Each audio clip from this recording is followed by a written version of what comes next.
Hello. Welcome back to another Sunday live show with Pedro, DoorDash, and Taco. You can call me Mr.BetonYou. Now, as you can see, we have a big mic, some new equipment. So, first, it's the first time we're using it on Sunday, so I need to get some thumbs up in the chat that you guys can hear me okay before we continue with the show. Please and thank you. Welcome back. A lot to go over tonight. Vibes are high. I hope you guys are doing well. Let's get the show started. So, let's go ahead and check. Gigaholic Rex, appreciate you very much for putting that in there. So I've been told I have to keep this close in order for the quality to be okay. I think what I'm going to wind up having to do is attaching it above me and having it come down. So we'll see how that goes. Sam, appreciate you. What up, Gary? I'll give some shout outs in a minute. I'm going to go into what we're going to talk about tonight. Super excited about tonight's show. I think tonight's going to be informative, entertaining. We're going to challenge each other. I think a handful of people, maybe more, will maybe learn something today, get something out of this. Streamyard link will be open probably 9:25 or so, 9:20, 9:25, 9:30. Y'all know I like to talk a lot. I'll be sharing the link and sending it out to you guys as well that want it. Or you guys could actually text me and I'll text it to you. So we have a lot to go over tonight this week. This week was kind of like it didn't start great, and it got good. Then I got the Friday, and it wasn't great. And then this weekend was just a really good weekend for numerous reasons that were not gig related. So my vibes, once again, are really high right now. I feel like I got a lot done this week. I feel good this week. Feel accomplished. Feel like I learned some things, and I want to share that energy with you guys. So let me see here. Hold on. I feel like this thing's right in my face. Hold on. Okay. I feel like I'm gonna hit my head on it. Okay. Let's see. Let's get into tonight's topics. Let me go ahead and make sure the command center is set up. I think we're good there. What up, Driver Sensei? What up? Okay. Tonight's show. We have a few topics. StreamYard will be open. We'll talk about our 3 featured channels. We have 3 pizza bags to give away. I have winners already picked. Winners have been communicated with, waiting to hear back from them. And I'll show you guys who won, and I'll talk about that tonight as well. Because in a video about 4 or 5 days ago, we talked about ways to make money this summer with DoorDash, which programs, talked about the pizza program, said if you drop a comment, I'll give you a free pizza bag. I selected 3 winners, and I'm going to be giving those pizza bags out tonight and then, or this week. So what else we got? I think that's it. Vibes are high. It's been a great week. Hope you guys are doing well as well. Do not forget to hit the thumbs up for the YouTube algorithm. That's how it works. And let me know, do I need to have this louder or softer? Let me know real quick. Let me look at the channels real quick before I get going here, before we start rambling and get the show started. Does it sound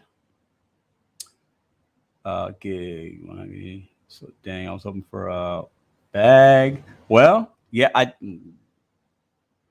know. I picked some winners. So I picked the winners already, and I commented on those videos, and I'll share with you guys the names here at some point tonight.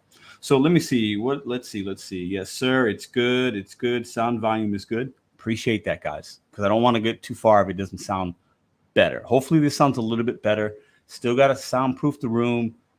That will come with time. Okay, let's get right into this week's topics. So topics tonight, okay? I put them up in the description notes. So I did a video that came out yesterday. Okay, we know that the IRS, if you don't know, now you know. The IRS upped the tax mileage standard deduction by 4 cents. So it was 58.5 for the first 6 months. Appreciate that, Driver Sensei, for the $5. Sounds like it's picking the echo off the room, not your direct sound. Point the light towards you for a better podcast sound.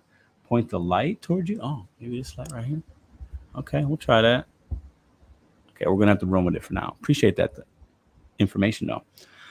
So the IRS upped it by 4 cents for the rest from June until the end of the year. So you're going to get an extra 4 cents per mile for your standard deduction. Now, that video came out.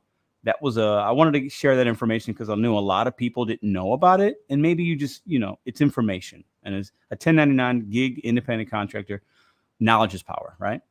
But in the comment sections, I noticed today a lot of good information, maybe some bad information. When it comes to taxes, okay, this isn't going to be the whole live stream tonight, but I want to touch on it and hear from you guys.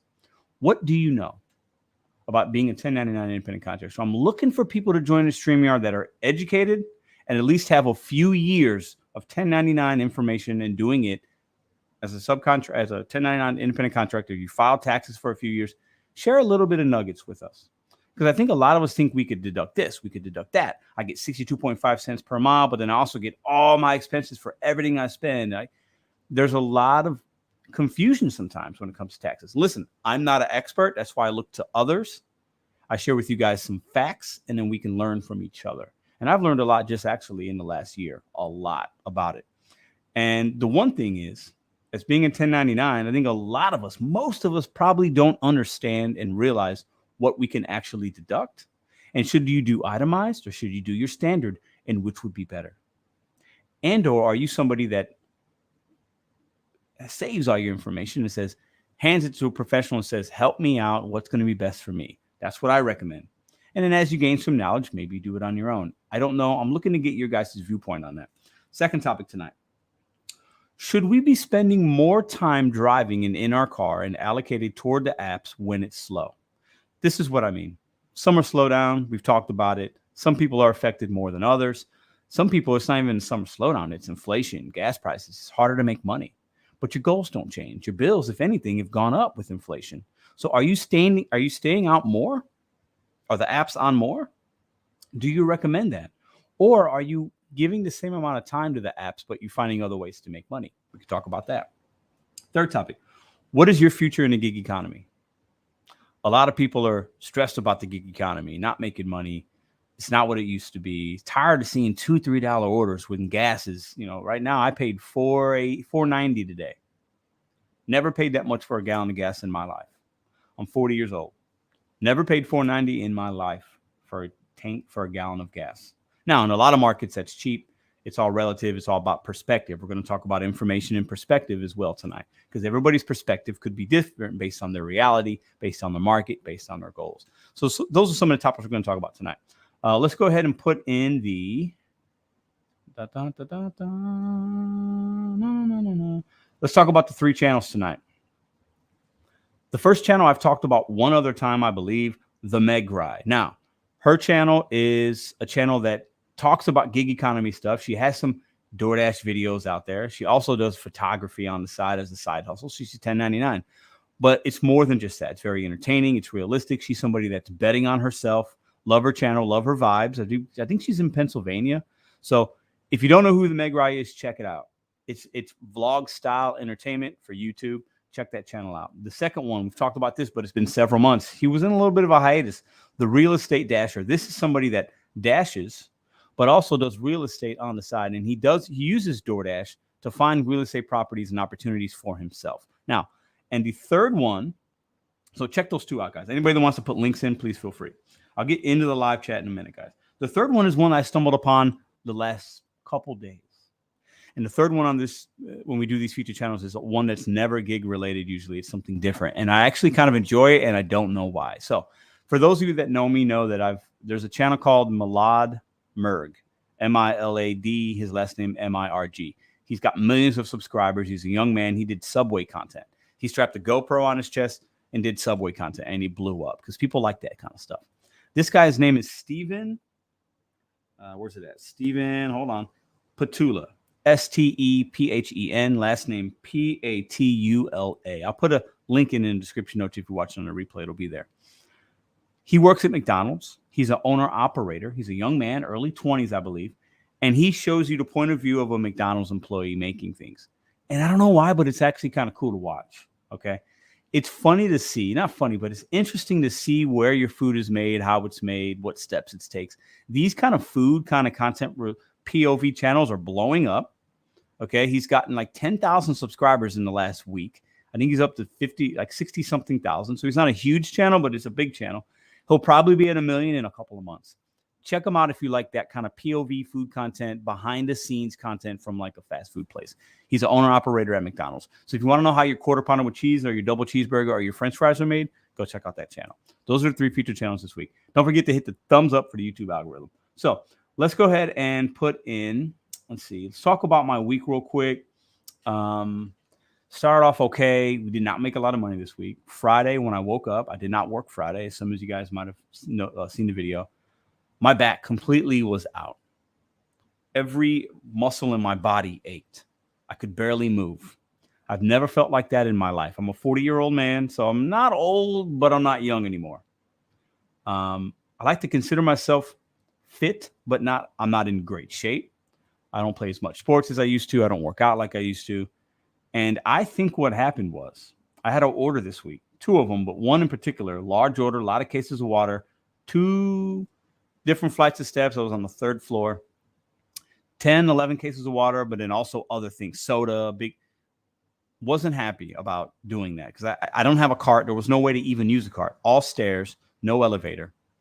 And I had to take everything individually. And these are large 40 packs of water, right? So yeah, you could take 2, but I think I did not lift these things properly. Didn't bend at the waist, bend with my knees or lift with my knees. I was, anyways, and I had to take it from Costco into the car,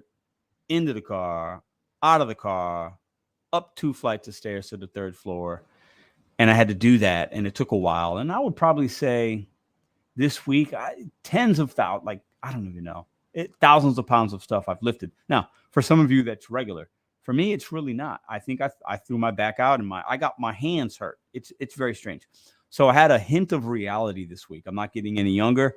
Your boy's got to hit the gym. I threw my back out from lifting cases of water for Instacart. So I didn't work Friday. I said, I got to rest. Physically, I probably could have made myself fight through the pain, but I was like, I don't need to. I don't want to. It's not smart. So I took the whole day off.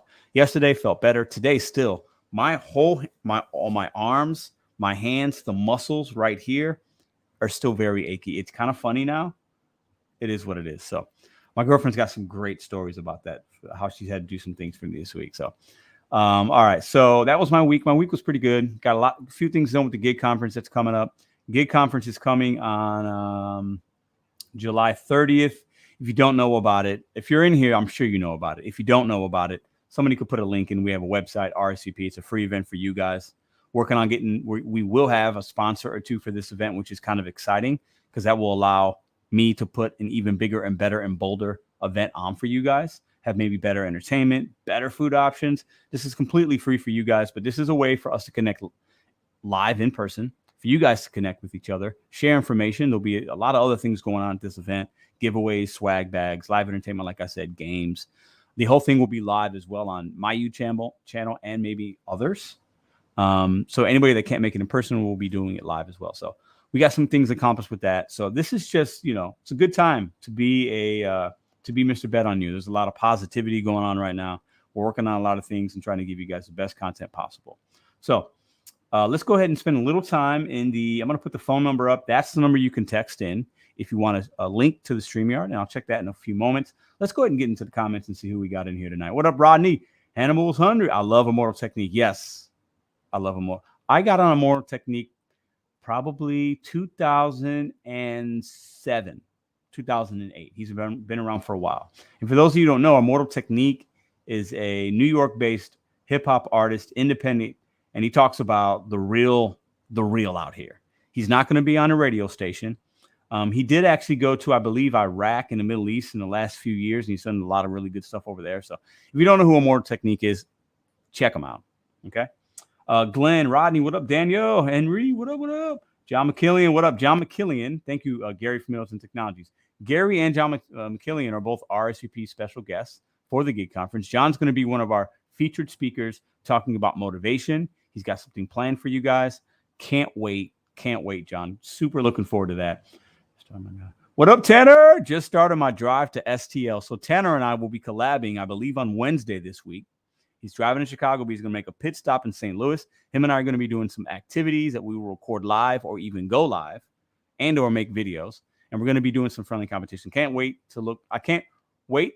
I'm looking forward to that. Can't wait to do that. Can't wait to meet you, man. It'll be a good time. Mad Dash, what up? Strawberry on Coke, what up? That'll be fun. Your boy's a little achy, but I'll be ready for you. Don't worry. And I will say this. I think one of the things we talked about was going to the batting cages or even possibly doing some like pop shot, like basketball. So I'll share a quick story with you guys, and I'll get back in the live comment, okay? I won't be too long-winded here. Me and Madison went out last night, went to a nice little dinner. We went out to Ballpark Village in St. Louis, walked around, just kind of talked, just her and I, just connecting, had a couple cocktails. I did. And we went to this place we hadn't been, and they have like the basketball, the shot. You put $1 in, you see what you can get.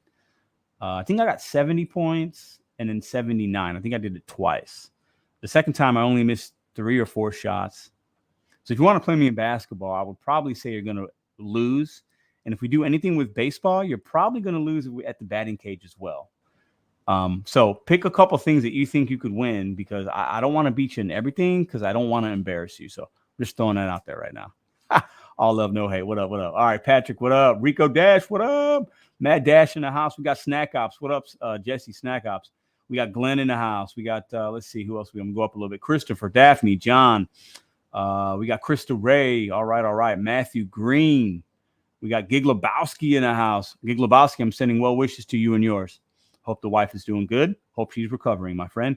Daphne Brooks. All right. And all the channel members. Stanley, what up? I see you guys. All the channel members. Appreciate you guys. So, Wrecking Yard, what up, what up? Not a chance. I don't know what that means. What do you say? Hold on. Let me just read this before I go. Let's go. Not a chance. If Tanner beats me in a basketball shootout, I will take down my YouTube channel. That's how confident I am, Tanner. You're not going to win, bro. Sorry. Now, if we did some kind of other sporting event, it's probably 50-50. You're not going to beat me in that. It's just not going to happen. So we could love it. Pedro trash talking Tanner like I do, John. I love it. It's fun. It's all in good fun. Let me put that comment up. All right. So let's let that comment simmer there for a minute, and then I'll put the number back up in a second. Hit the thumbs up for your boy, guys. Hit the thumbs up for your boy. All right. We want to see everybody in here to know about what me and Tanner are about to do on Wednesday, so they can come check out our channels. So one or both of us can be embarrassed. I have no humility. If I lose every contest, I'll laugh, but I will not lose a basketball shootout to Tanner Markley. I would go in hiatus. I'd go in hiding. I would get rid of my YouTube channel. I'd get rid of my podcast, and you guys would never see me again if that happens. Pedro shaves his head. What's to say? If I beat him in b-ball, I'd rather shave my head than get rid of my channel, but either way, it doesn't matter. Taquin, what up? Taquin, what up, man? All right, so let's go ahead and put the number back up. You guys can go ahead and text in.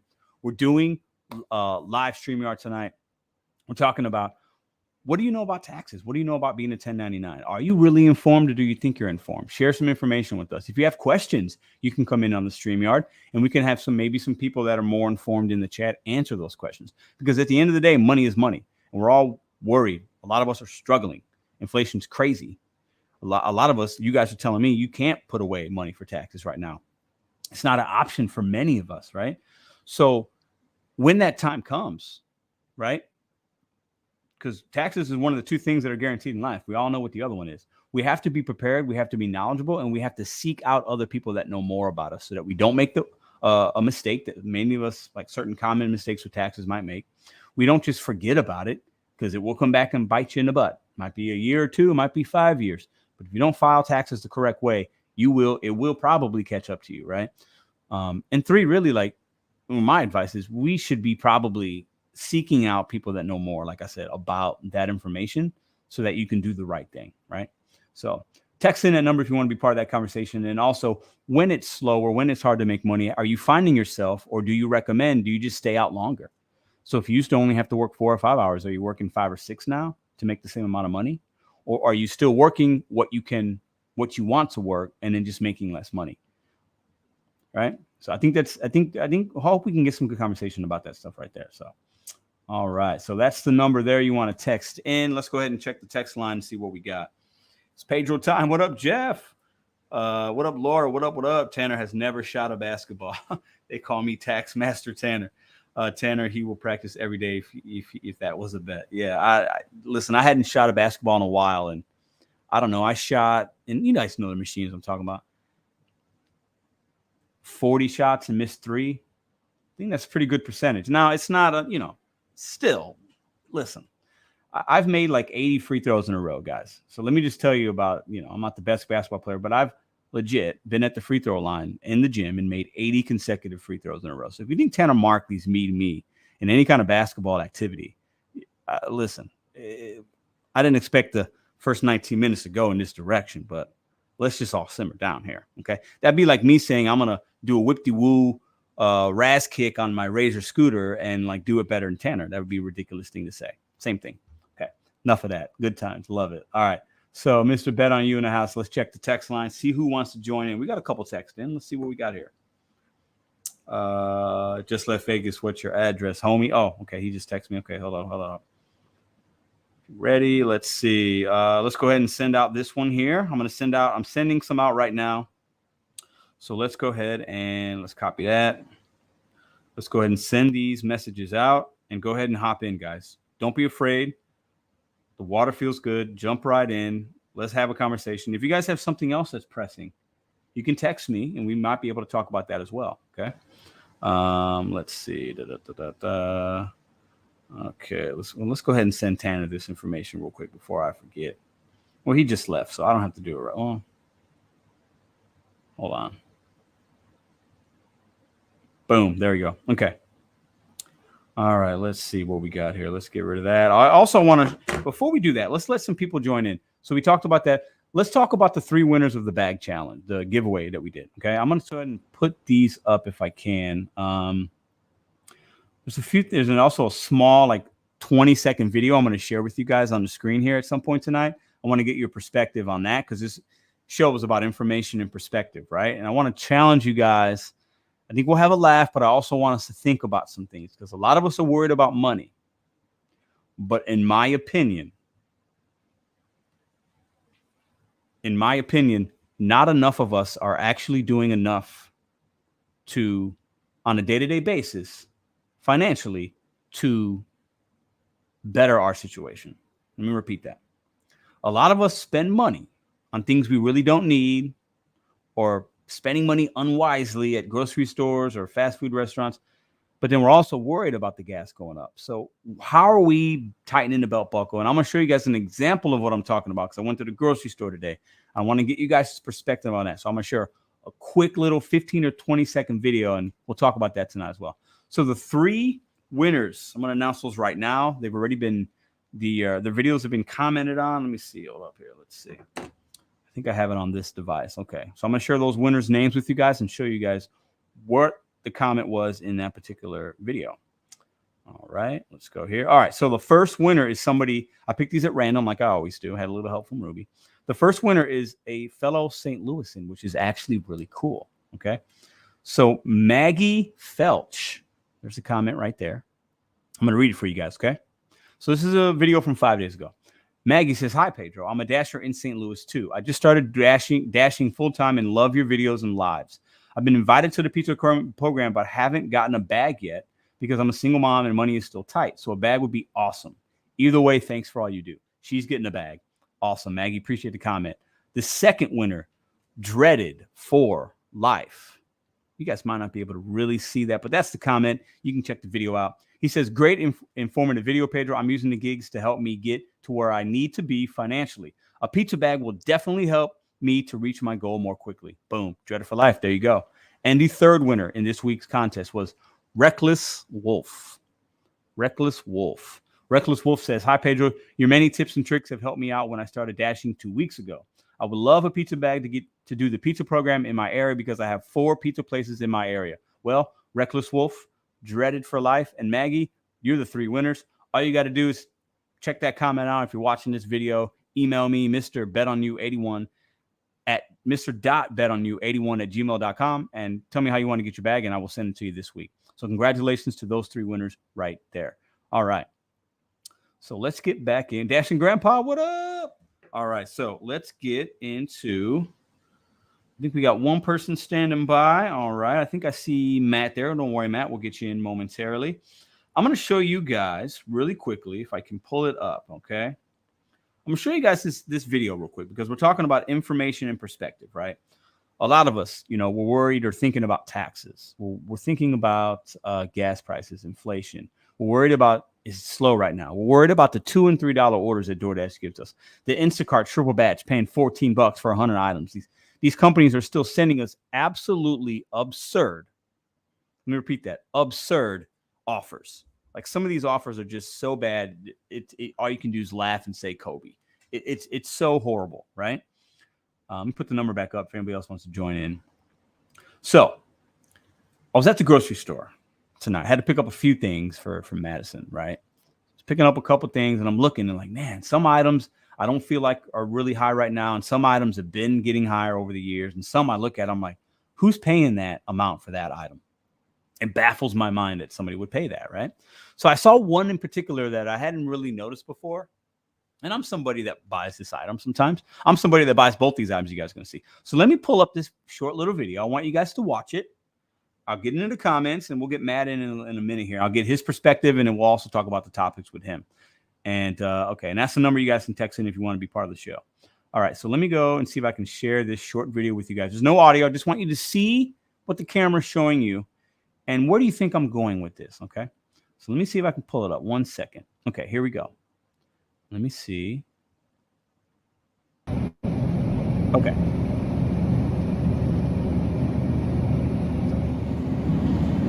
Chopped parsley, $2.69. Whole head, $1.19. Okay. Then I get some cheese, a block of cheese, $2.24. And the same amount that is sliced for $4.59.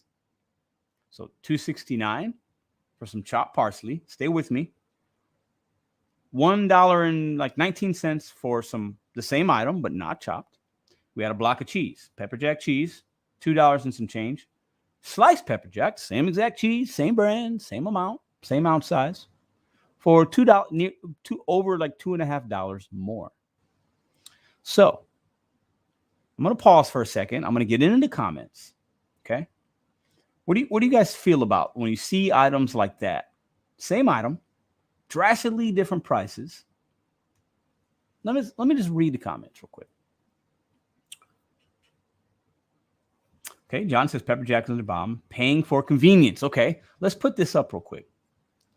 Paying for convenience. That is an absolute fact. Many of us do it. I do it. Good point. Okay. Price gouging, says John. Price gouging. Didn't think about that. Didn't think about that at all. Okay. Don't know how I feel about that. Hi, Mel C. What up? What up? Let me show that again if I can. Let me see. Hold up. Let me remove it. Okay. Let's look at that one more time for the people that are just coming in the room. Okay.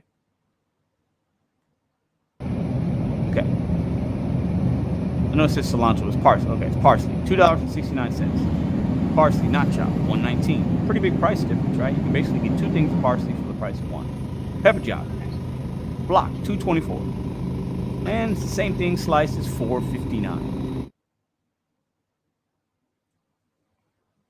Anybody? Bueller?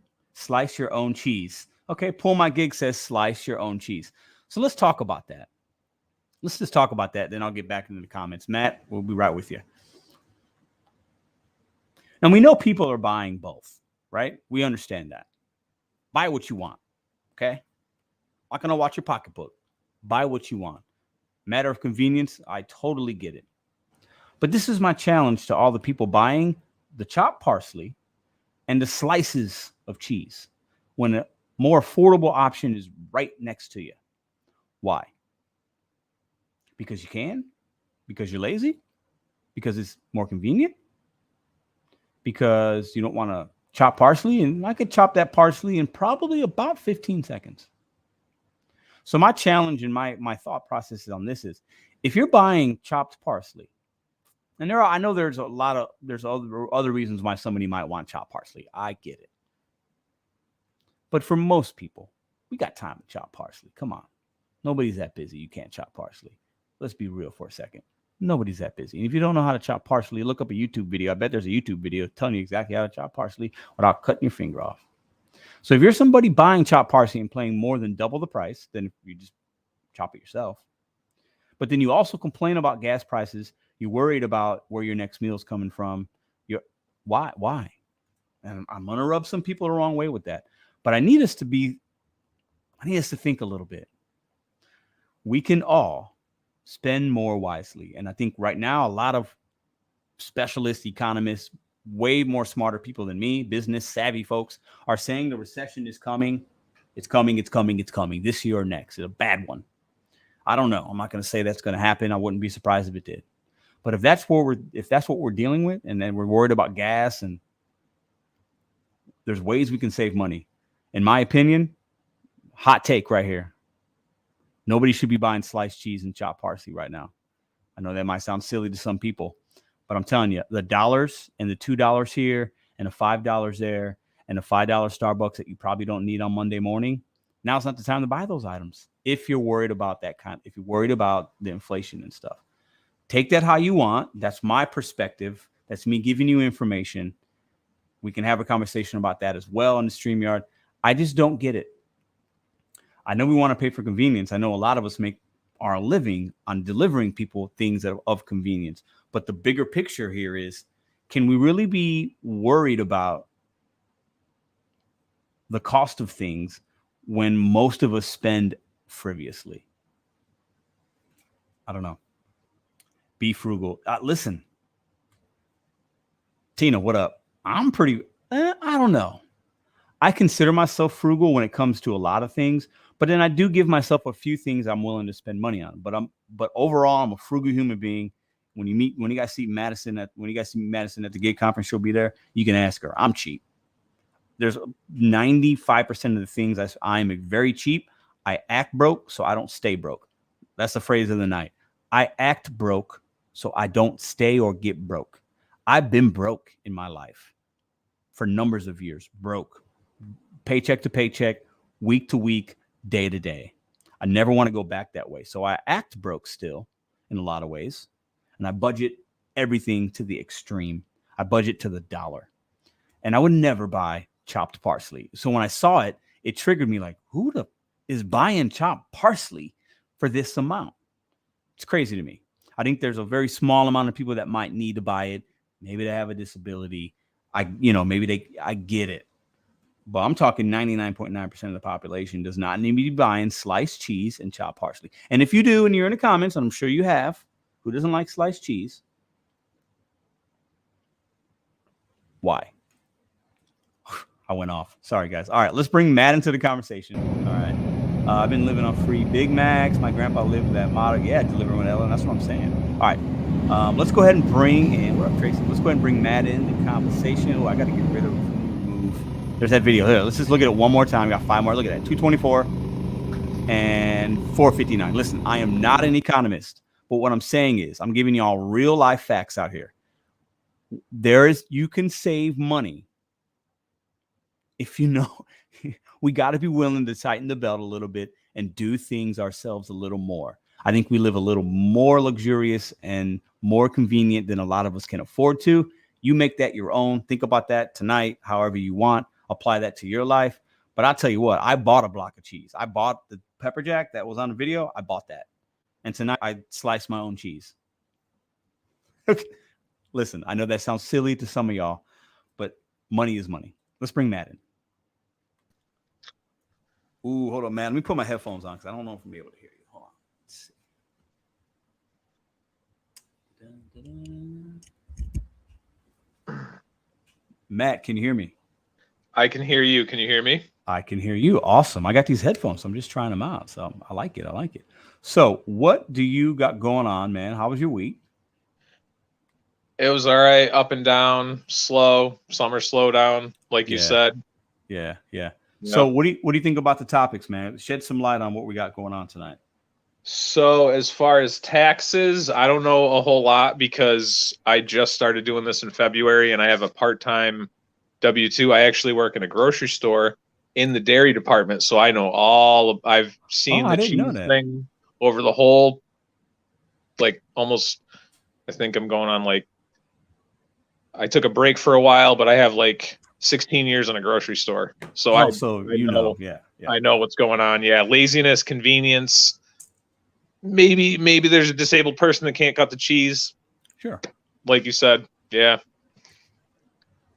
So let me ask you a question. Oh, hold on. I got to remove that. I'm trying to figure out how to remove. Anyways. So are you somebody that's going to buy the sliced cheese or the block of cheese? The block of cheese, I'm just going to cut it myself. Unless I'm really feeling lazy and feel like paying $2 extra for cut cheese.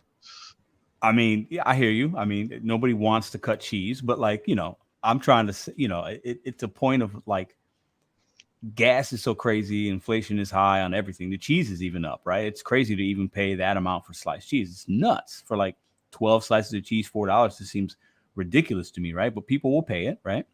Yep. But I think my whole point is there's ways to cut back, right? There's ways you can save here and there. And sometimes you got to be willing to make your own sandwiches for work for tomorrow versus getting Chipotle, or, there's certain things we can do to kind of be financially smart when the times are tough. And I think that's kind of what I'm trying to convey. So.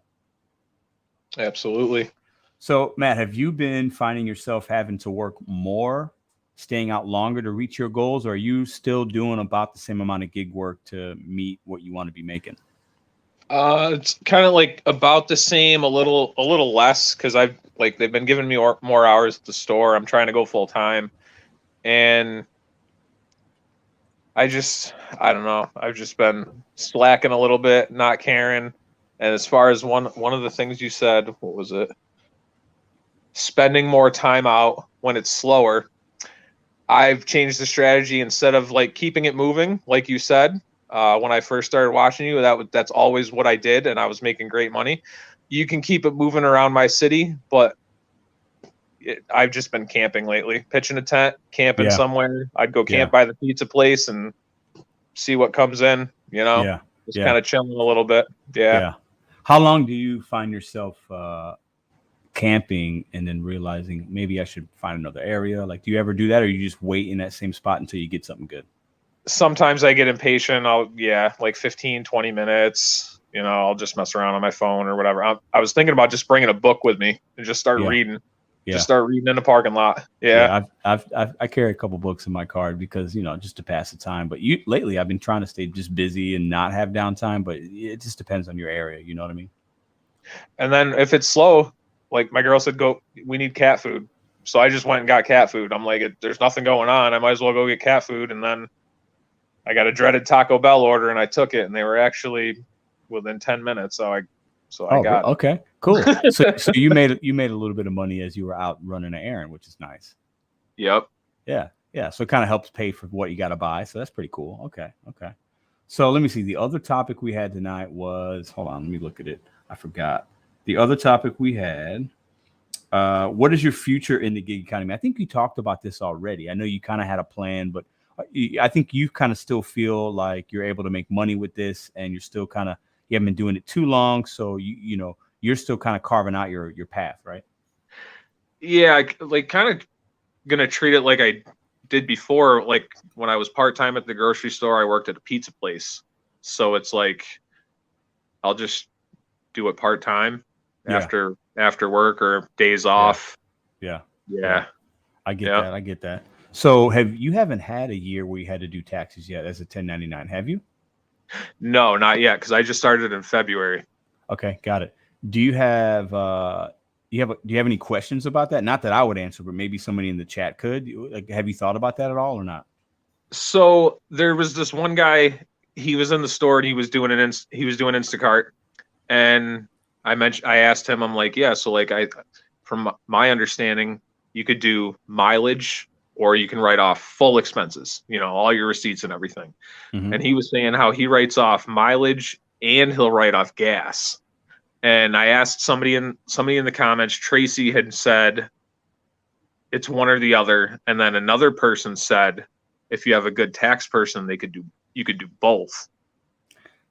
I think it might depend on what states you live in. I'm not going to give tax advice. I'd hate to say the wrong thing. I know there's an itemized versus standard.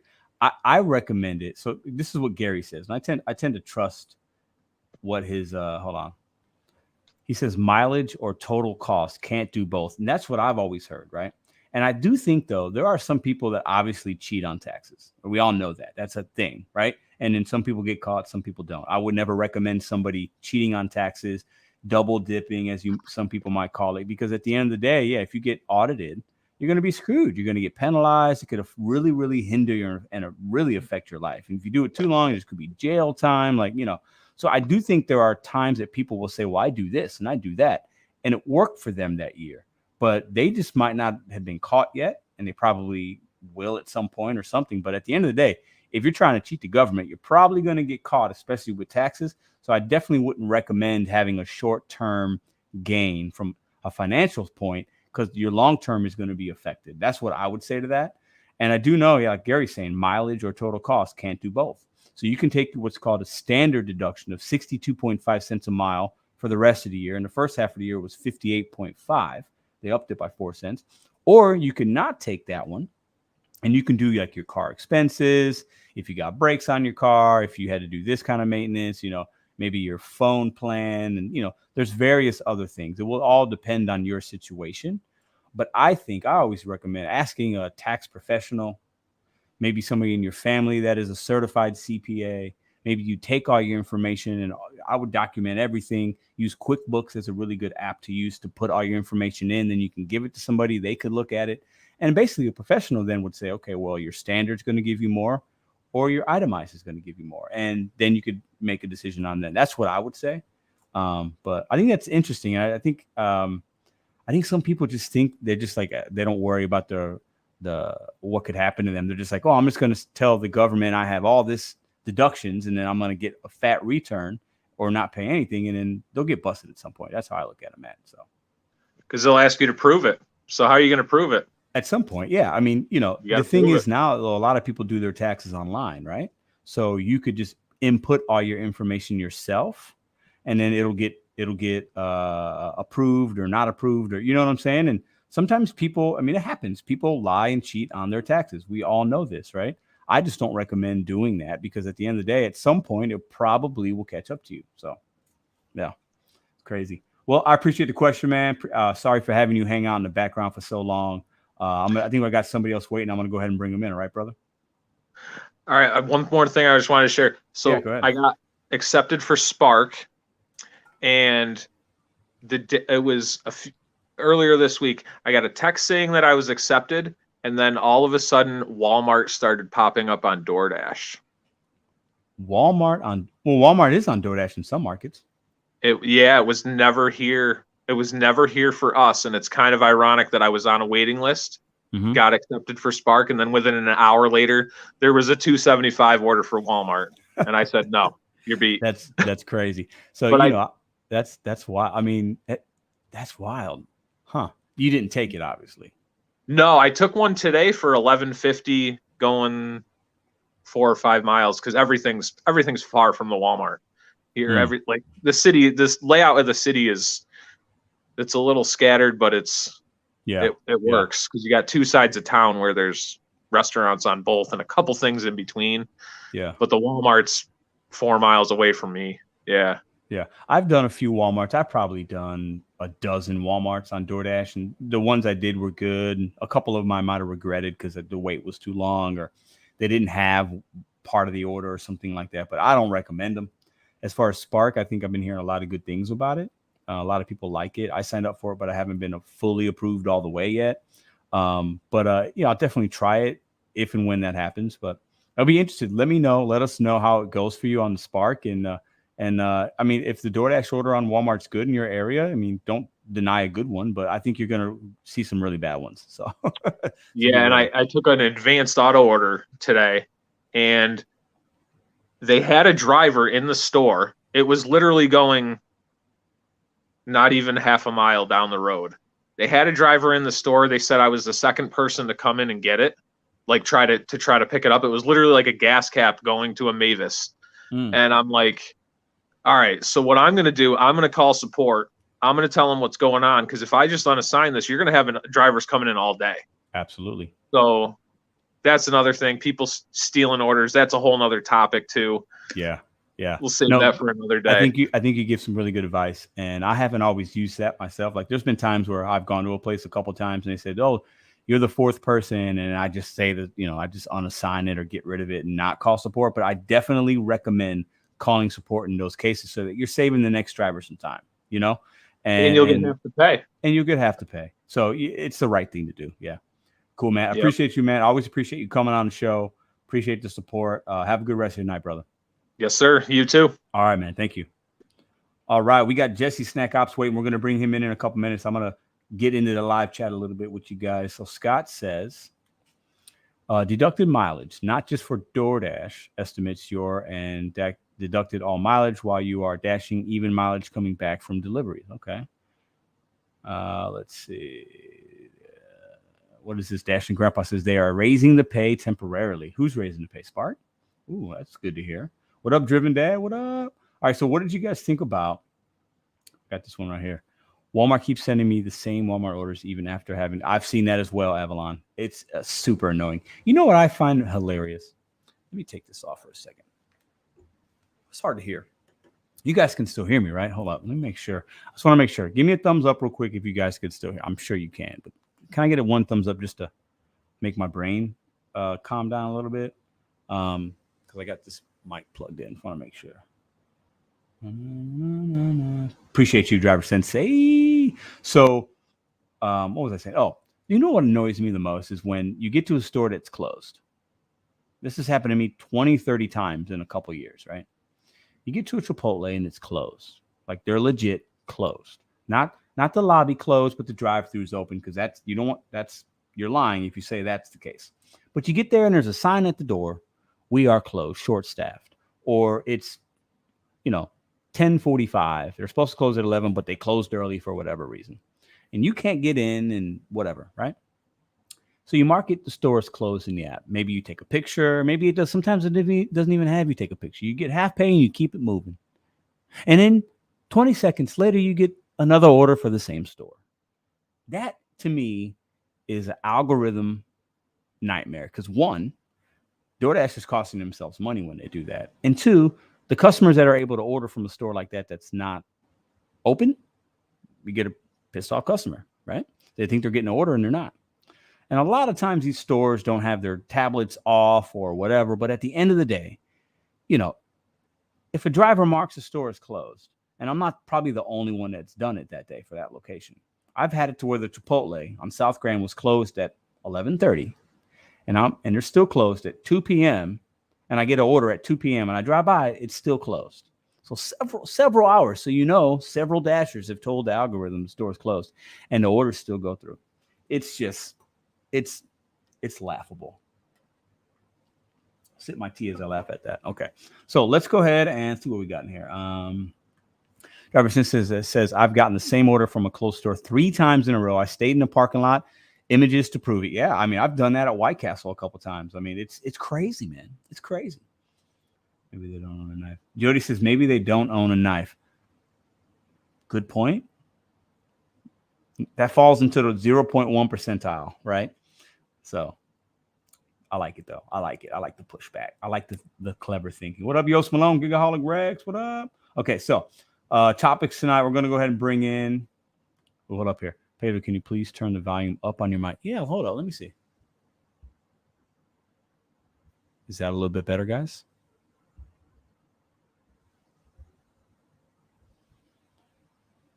How about that? What do you guys think? Okay. Teases us at point that the mic your mouth. What, I don't know what that means. I don't know what that means. What's that? Okay. Let's go ahead and bring in Snack Ops, Jesse Snack Ops, and we're talking about some topics tonight. We're talking about what do you know about 1099 independent contractor taxes? Are you informed? Are you not informed? Can you share anything with us? You got any questions? We're also talking about, have you been noticing you've been having to stay out longer to make the same amount of money? And are you willing to do that? So if your goal was $100 a day and you used to do it in 4 hours, are you working 5 or 6 hours now to do that? And what's the future of the gig economy for you? Where do you guys see that? Okay, you guys can talk about it in the chat. Let's go ahead and bring Jesse in. And I'm going to put the number up again because I want to get some new people in here. Let me check the... Okay, a few people. So Jesse, stand by. I'm going to go ahead and send these out as well. And we can get some people joining up with us. All right, let's see. La, la, la, la, la. Don't be afraid. The water feels really good. I don't bite. I'll be nice as long as you're nice. All right, so we got 3 new people maybe coming in. Let's get the party started. Let's go. Let's talk to my friend Jesse. And Jesse and I actually spoke earlier this evening. Just a fun fact for you guys. We chopped it up about some information. So let's go ahead and bring Jesse in. Let me get my headphones back on so that I could hear him. Look, I'm all grown up now, guys. You guys remember? Let's appreciate something. You guys remember when I was doing those lives in my kitchen? And I had none of this. And we're not even done yet. Trust me, it's going to get better. But it's nice to have a decent setup. Okay, let's see. Let's bring Jesse in. Jesse, hey, what up, man? Pedro, how you doing? Good. Can you hear me? Yeah, Can you guys hear me? Yeah, put a chat and you guys can hear both of us clearly. Mine, let me see. Hold on 1 second here. The mic needs to be on the desk. Maybe, John. I don't know. But I got this little stand because, I don't know. Let me turn this down a little bit. Let me see. Okay. Okay. We hear him. You hear us both? Let's see. Yep. I think we're good. Yeah, we're good. All right. Just cool. just like Matt. So, how was your day? Pretty good. I just got back from dashing. Okay. Cool. How'd you do today? Not that great. I did about 25 an hour, so it's okay. I did 4 hours, called it a day because I wasn't feeling it today, so I didn't push it. Yeah, I think we can all relate to that. I've definitely had those days where I just kind of took an L and didn't make what I wanted, and just like, you know what, time to go home, start over tomorrow. Yeah, it's Philly right now is actually where the heat map is pretty accurate. If it's dark red, it's on. If it's pink or gray, just go home. Yeah, because there was $3 peak pay. So if it was slow with $3 peak pay, it was gonna be slow. Yeah, peak pay for me is like so hit or miss, but a lot of times it makes me slower. Yeah. Well, the tips are so bad here that honestly, if there's a good peak pay and it's busy, I'll just take it for what it is, make my money, and get home before I get mad. But I've had to be selective with what shifts I work. I'm actually working a little bit less and making more, because if I go out too early or I don't time it right, then I get too many bad orders and I get frustrated and I want to go home. Even on the scooter, like, it becomes whether it's worth your time, not what the gas is. Because you know some of the things that I'm working on, and I can be more useful to myself doing that than taking $2.50 offers or declining offers, because you make zero on that. Absolutely. So what do you think about what do you think about taxes? Like, how does that affect your decision making? Do you think about that? Like, I don't think a lot about it. I let TurboTax handle it, or if I have questions, like if I do too many apps, then I just go to a tax person.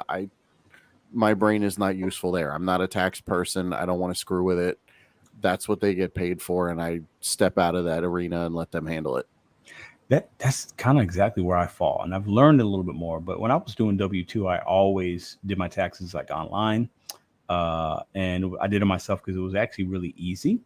But this year was my first time having to do 1099 because I didn't do any W-2 work, and I had 5 different things, 5 different ways I made money. So it was like I didn't want to mess it up, right? So I just paid somebody to do it, Right? You wouldn't ask a chef to move your furniture, No, I'm gonna have a professional do that, and next year next year I'll do the same thing because I'll have even more going on. So I want to make sure I'm dotting my I's and crossing my T's, and I'm maximizing my tax benefits and my deductions and doing all that stuff, and a professional's doing it for me. Plus, if something happens and I get audited, I pay them, so they're gonna have to help me through that process as well. Right.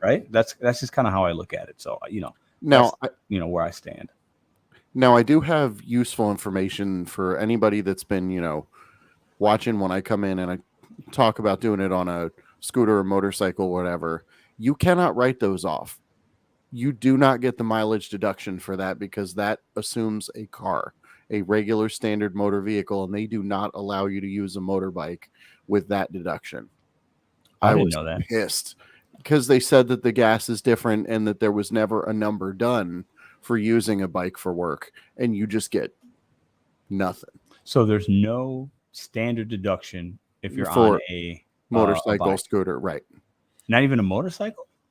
Nope. Oh, wow, and the answer I got is there's never been a number done. So I would love to be proven wrong. If anybody out there knows about this, like I was hurting. This was my first year doing that. I put about 18,000 miles on that bike. That seems unfair because I think about the people, and I'll just use New York as example, because if I had to guess, I would imagine New York probably has the most gig workers on some kind of moped, bike, scooter, and electrical, whatever. I imagine that they're not doing mileage; they're doing the standard. I would something, yeah. But man, that's because you still have to. Even with those, you're using some gas. You're using gas. Well, sure. So, I mean, and you're depreciating your vehicle. your right. So Yeah. there should be some kind of benefit, even if it's like an environmental benefit or something, right? Like some kind of something. Like I said, I saving on really emissions, but I really hope that my information source is wrong and that, you know, somebody comes through Clutch and shows me what I can do about it. Yeah, that's crazy, man. That's crazy. Okay, that's wild. So what else you got going on? Anything else you want to add to the live before I put a couple other guys on? No, that's pretty much it for what I had here. Did you have any other questions for me? Yeah, you know, let me ask you this. So we're talking about, okay, let me ask you first this. Sure. Chopped parsley or whole parsley, sliced cheese, block of cheese. Where do you stand here? I know, I'm glad you're laughing because it is funny. Let's talk about it for a second. What are you buying when you go to the grocery store with those items? The whole ingredients. I'm going to do that work at the house. Okay, same. Yeah. I'm cheap, and plus I think I do it better anyway. Well, I will say this. I bought the block of cheese, right? And so I know some people are listening to this and on the replay like, what the hell are these guys talking about? Well, yeah. But I bought the block of cheese. I didn't slice it as good as the package that was sliced, but at the end of the day, I don't really care about that. I want my extra $2.50 in my pocket, or I look at that extra $2.50, I can buy something else. So my grocery cost is less. So I just think sometimes we forget about the ways we can actually save money. And a lot of us just spend, and then complain. But hey, we got to be frugal when we can. So that was kind of my point with on a real talk though, the block of cheese, if you're slicing it, it's not as big of a deal. If you are shredding it versus buying it shredded, well, you worked in food service, you know they put that cellulose stuff in there so that the cheese won't clump up. So you actually get even less cheese because they got that nonsense in the bag. Absolutely. So if you're using shredded cheese, definitely buy the block. Yeah. No, I hear you. Hey, man, I appreciate you. We'll definitely connect again later. And sure. Like we did today. And I appreciate you for supporting the channel, man. And I know what you're doing out there, and you got a channel yourself. So go ahead and put a link in if you want. And sure. Yeah. I just started getting to where I think I'm going to do ride-alongs from the bike. Yeah, nice. Got a GoPro with a chest mount, so you guys are actually going to see the view from the handlebars, and I think it's going to be cool. I can't wait, man. You know, you got a supporter to me, so I'll definitely check out anything there. So good stuff. See you guys later. Bye. Yep. All right. Oh, let me take this. Man, the headphones thing's hard to get used to, but I'm trying. I hope this sounds okay. We have 3 people waiting. So I see Glenn, I see Gary, I see Jam. So I'm going to bring you guys in all at the same time in just a moment here. Okay. So please stand by. I'm sure each of you guys have some value to add to this conversation. We got Henry in the house. Matt, what up? Your life is at risk more on a scoot. Yeah, it is. What up, Raider? What up, Earl? What up, Joseph? Let me show a little love to this guy right here. I've said this before. This is my #1 commenter on my videos, probably for the last 6 or 7 months. Nobody has more comments. Nobody is as consistent. I appreciate everybody, but let's just show a little love to Joseph. He is a big supporter of this channel, and I appreciate that, man. I really, really do. All right. Let's see. Give me the so John says, "Give me the sliced cheese, YOLO." Listen, I just can't. I'm just, it's funny though, because I will admit this. I'm being a little bit of a hypocrite because there are some things I do buy that I don't want to mess with, right? And then others that I'm like, I just can't justify paying that. But then there are some things I pay for out of convenience. So I get it. But I think we have to be willing to save what we can save. Be frugal when you can be frugal. So I'm gonna have the girlfriend turn off the AC upstairs. She's probably gonna kill me, but I feel like I'm hearing that background. What up, John? What up, man? Here's 10 for the driver's tip tonight. P.S. I'm 20 subs away from hitting 400 subs on my channel.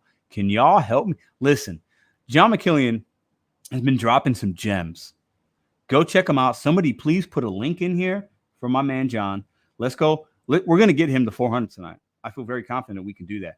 He drops gems, guys. If you need some motivation, you need some relatability, like he's just going to give it to you real, and the videos aren't long and drawn out like mine. Go check out my man. All right. So let's go ahead. Thank you, Gary. Let's go ahead and bring in Glenn, Gary, and Jam. We're going to bring you guys in at the same time. And we're going to start with Glenn. We'll go to Gary, and then Jam's going to go ahead and give us some information as well. So let me go ahead and get this going. All right. Yes, let's all sub. All right, so let's go ahead and put Glenn in the house. What up, Glenn? How are you, man? Can you hear me? Yeah, I can hear you. Awesome. Let me go ahead and put Gary in. Gary, what up? How are you, man? Hey, what's up? What's up? And then let's get Jam in the house. Jam, what's up, man? Hey, how's it going? Can you hear me? Good, man. Yes, we can hear you. We can hear you. So, gentlemen, appreciate you guys coming in. Try to keep the noise in the background to a minimum if you can. I'm hearing a little bit, but let's see. Yeah, I think it's his fan behind him blowing into It his might be phone. the fan. It might be the fan. Yeah, hold on. Let me turn mine down. Hold on a second. Okay. So, Glenn, what do you got on these topics we're talking about tonight, my friend? Well, for the last 6 years, I've been a 1099, and for 5 years, I was a cab driver here in Reno. Mm-hmm. And ever since I've been doing DoorDash now since November of 20, so it's been quite a while. And this last year, I've I filed for the whole year strictly off of the 1099 from DoorDash. Mhm. And as a cab driver, I always had to pay because there's certain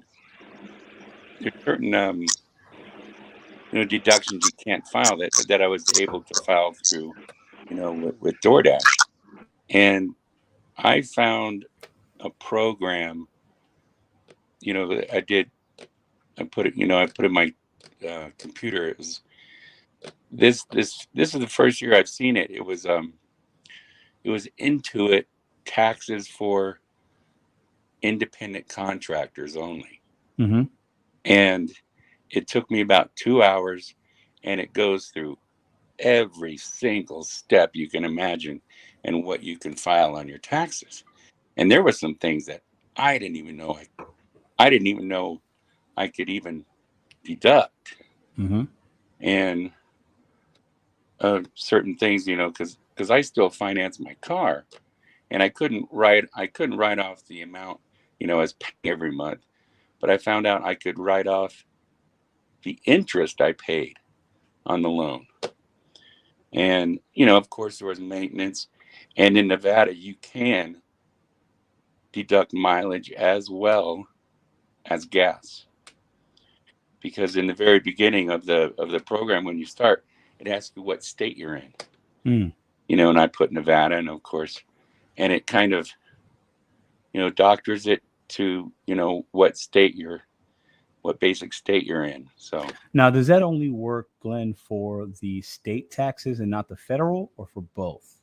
Well, Nevada doesn't have state taxes. Okay. Interesting.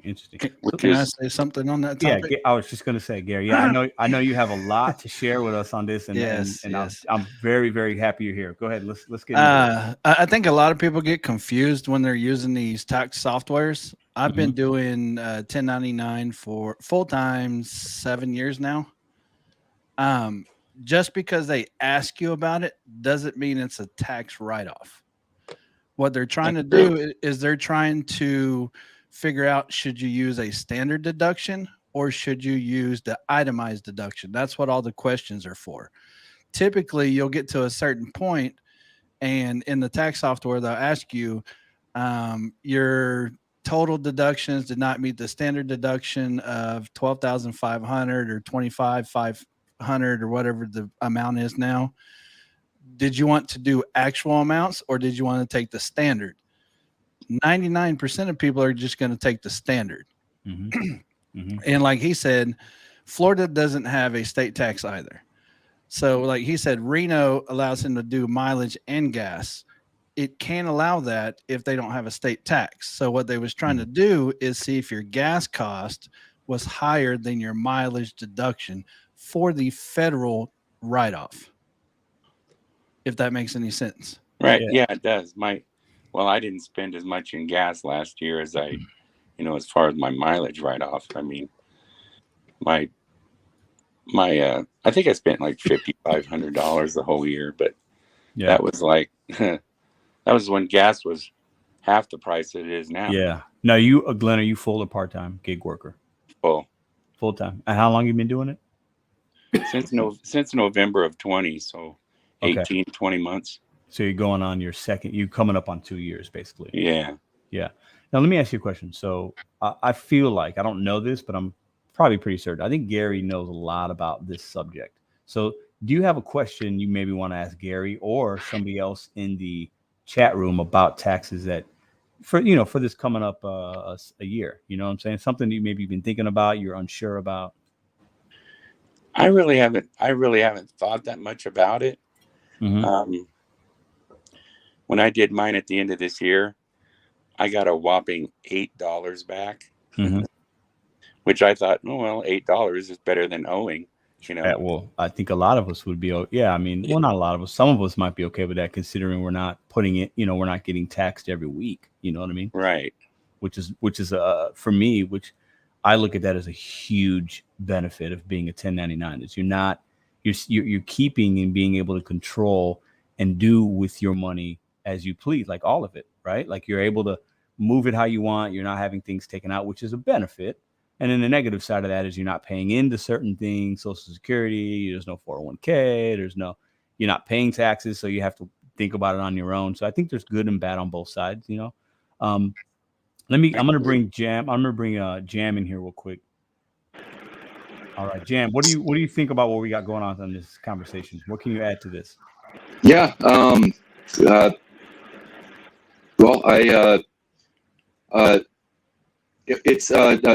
This is my first year doing 1099, doing gig work, and I'm starting to look at taxes, trying to plan for the future.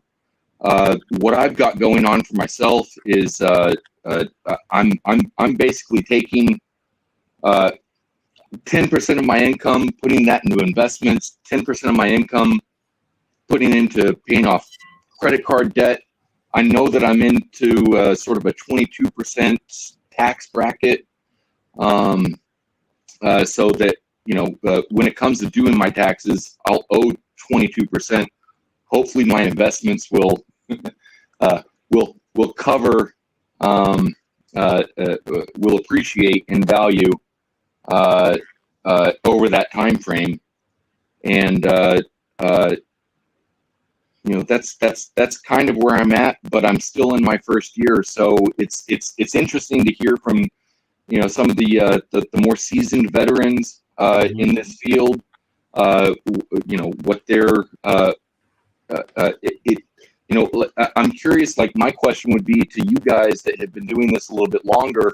What are you putting aside? Where are you putting that money? Are you doing anything to try to grow that money, so that you can have an easier time paying off taxes at the end of the year? That's a good question. I'm going to mute your microphone for a moment. I'm going to have maybe Gary talk about this, and then I'll piggyback on that. Gary, what do you say to that? Well, I take 25% of everything I make and I put it into a maintenance fund. Then I take 25% of whatever I make and I put it into my tax fund.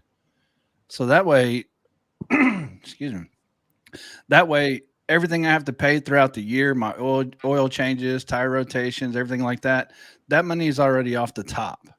So it's not like I got to go, oh man, I got to get an oil change. I need $100. Now I got to go make $100 to go get oil change. I don't have to do that because I already have my maintenance fund. Same thing when it comes to taxes. I do pay my taxes quarterly. I know most people don't, because most people don't owe money, which I've always found strange, because if you don't owe money, unless you have kids or a W-2, you're operating at a loss. So I always make sure that I pay quarterly. That way I don't get hit with that fee the following year for not paying quarterly. And so that's how I do it. I do investments as well. Of course, if you cash out any of your investments throughout the year, you will have to pay taxes on that as well. Yes, you will. Yeah. I did want to point out, OGigs asked something about state taxes. The reason why nobody talks about state taxes is because every state is different on their taxes. Yeah. Even though we're on YouTube and we're telling what we do, always seek a CPA. Always. Absolutely. Yeah. And when I talk about taxes in a video or bring up a new update, I always say that, because at the end of the day, none of us are, well, not none of us, but I'll speak for myself. I'm not a CPA. I have no idea what, if I had to do my own without like a website or something, I'd probably be lost if I had to do it paper like I used to back in the day. You go to the library and you get the paper schedule, whatever, or the 1049, and you have to fill it out. Like I did that a few times when I was younger.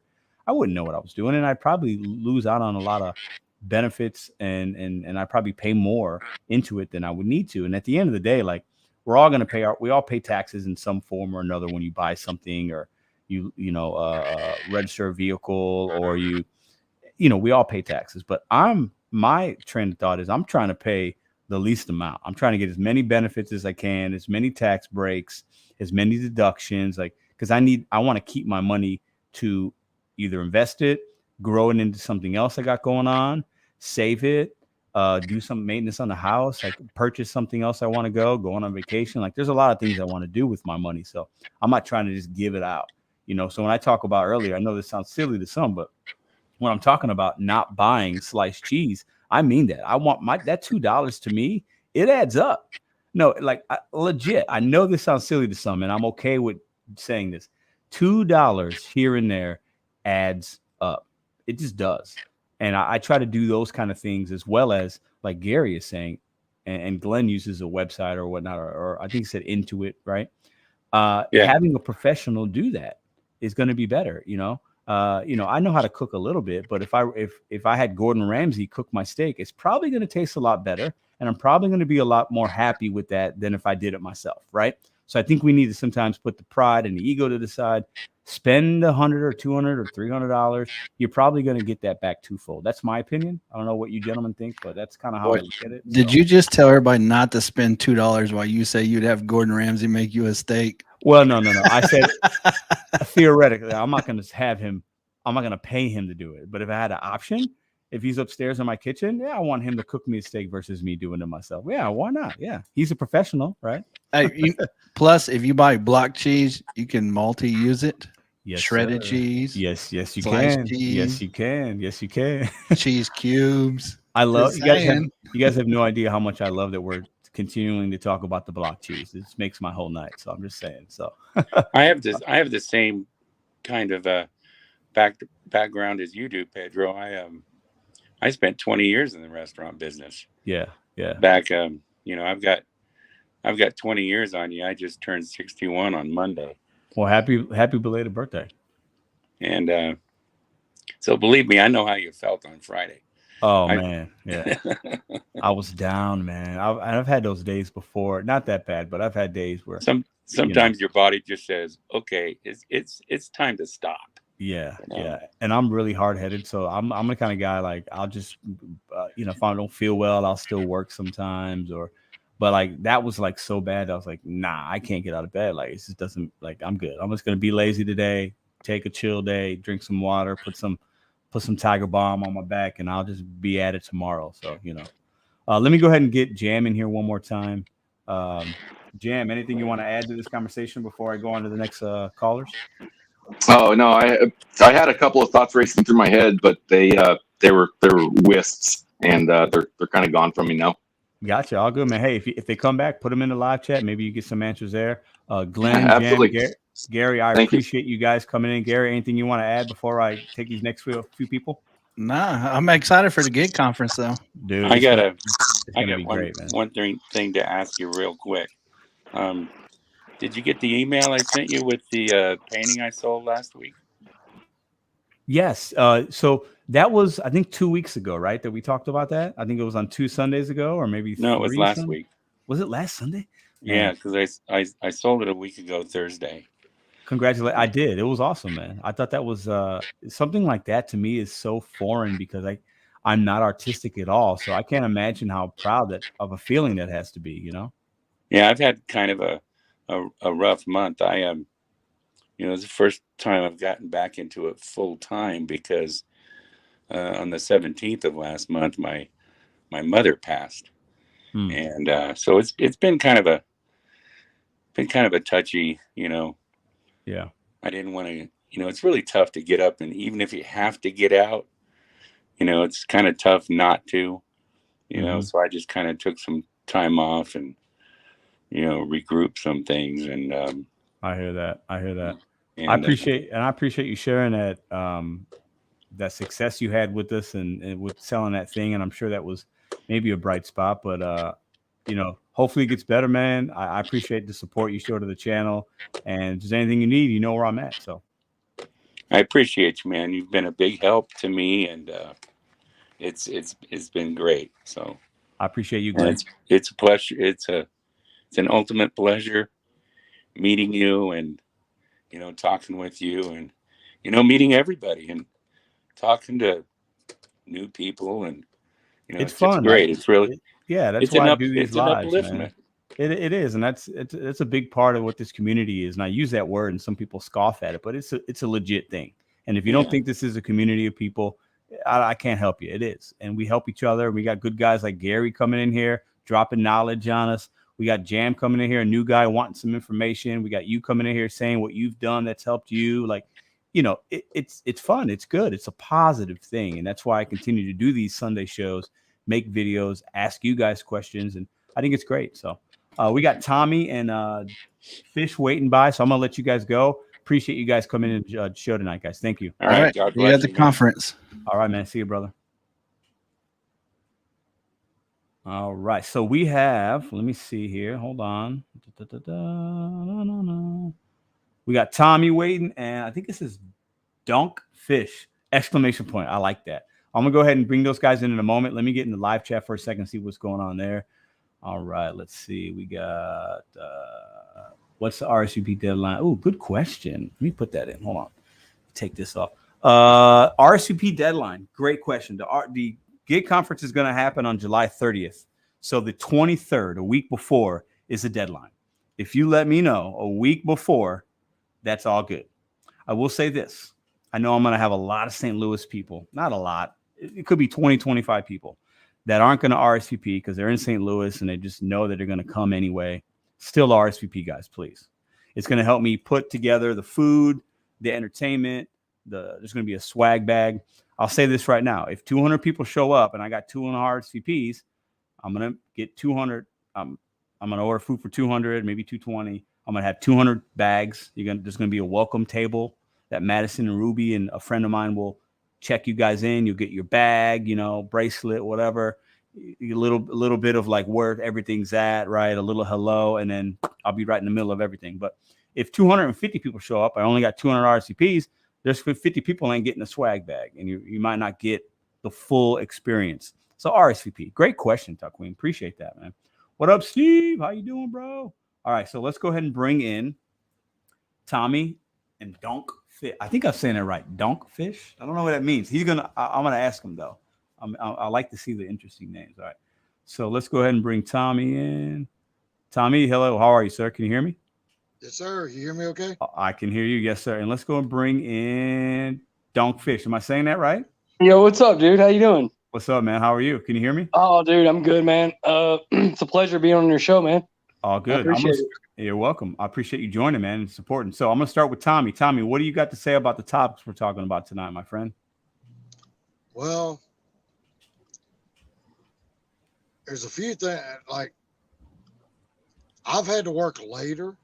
Mm-hmm. Like, I've noticed I don't like, I've seen like I watched like the Long Island Dash Experience. Yeah, great And I channel. remember Mary was put on a waiting list on DoorDash. Mm-hmm. It's not like that here. I see all these new people, especially during the summer. I see all these new people just showing up doing DoorDash.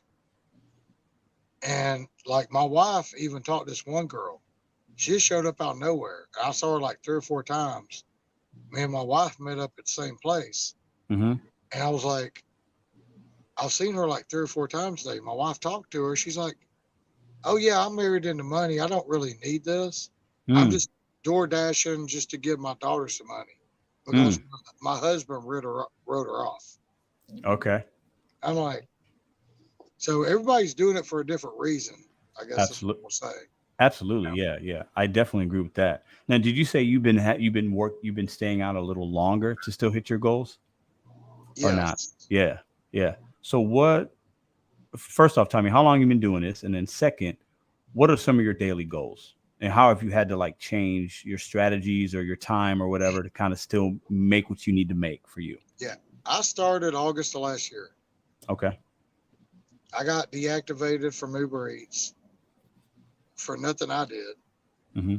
I've talked to you like quite a few months ago. I was like the one that DoorDash told me just to leave the pizza box at the damn school sidewalk and walk away like 6-8 months ago. Wow. Yeah, and I want to make $200 a day. Now, I used to get out about 1 o'clock, take an hour break, about 4 or 5, eat, and stay out till 11, 12. I make 200 plus. Mm-hmm. Now I can't do that. So Now, you used to be literally- able to work. You used to be able to work what, 10, 11 hours and make that money, right? About 8. 8 hours. Okay. So in order to, so what do you got to work now? 10, 11 to get to the 200? About 12 to 14. Yeah. So that's a big difference. Yeah, I'm What- literally having to leave where I live, drive 25 miles into Atlanta, and work from like 12 to 4 in the morning. Man. And so you're 25 miles out of Atlanta. What market are you in? What would that be considered? Douglasville. Douglasville. Okay. Douglasville, Georgia. Yeah, it's close to Alabama. Close to Alabama. Yeah. Okay. Okay. Have you ever dashed in Alabama or no? No, I've watched Gig Lebowski. Yeah, he's out there. I don't think it'd be worth it. Yeah. Yeah. It seems like that's just too small of an area. You know what I mean? Like too much of a gamble. But so you're driving what, 50 miles or 50 minutes each, like total per day to get to where you're going 25 miles or 25 minutes out of your way? Yeah, it's 24 miles, 26 minutes. Yeah. Wow. So you do that each day? Sunday through Wednesday. Yeah. Wow, man. I So took tonight off. Yeah. So Donkfish, what market are What's you up, in? man? How you doing? What's up, man? I'm good.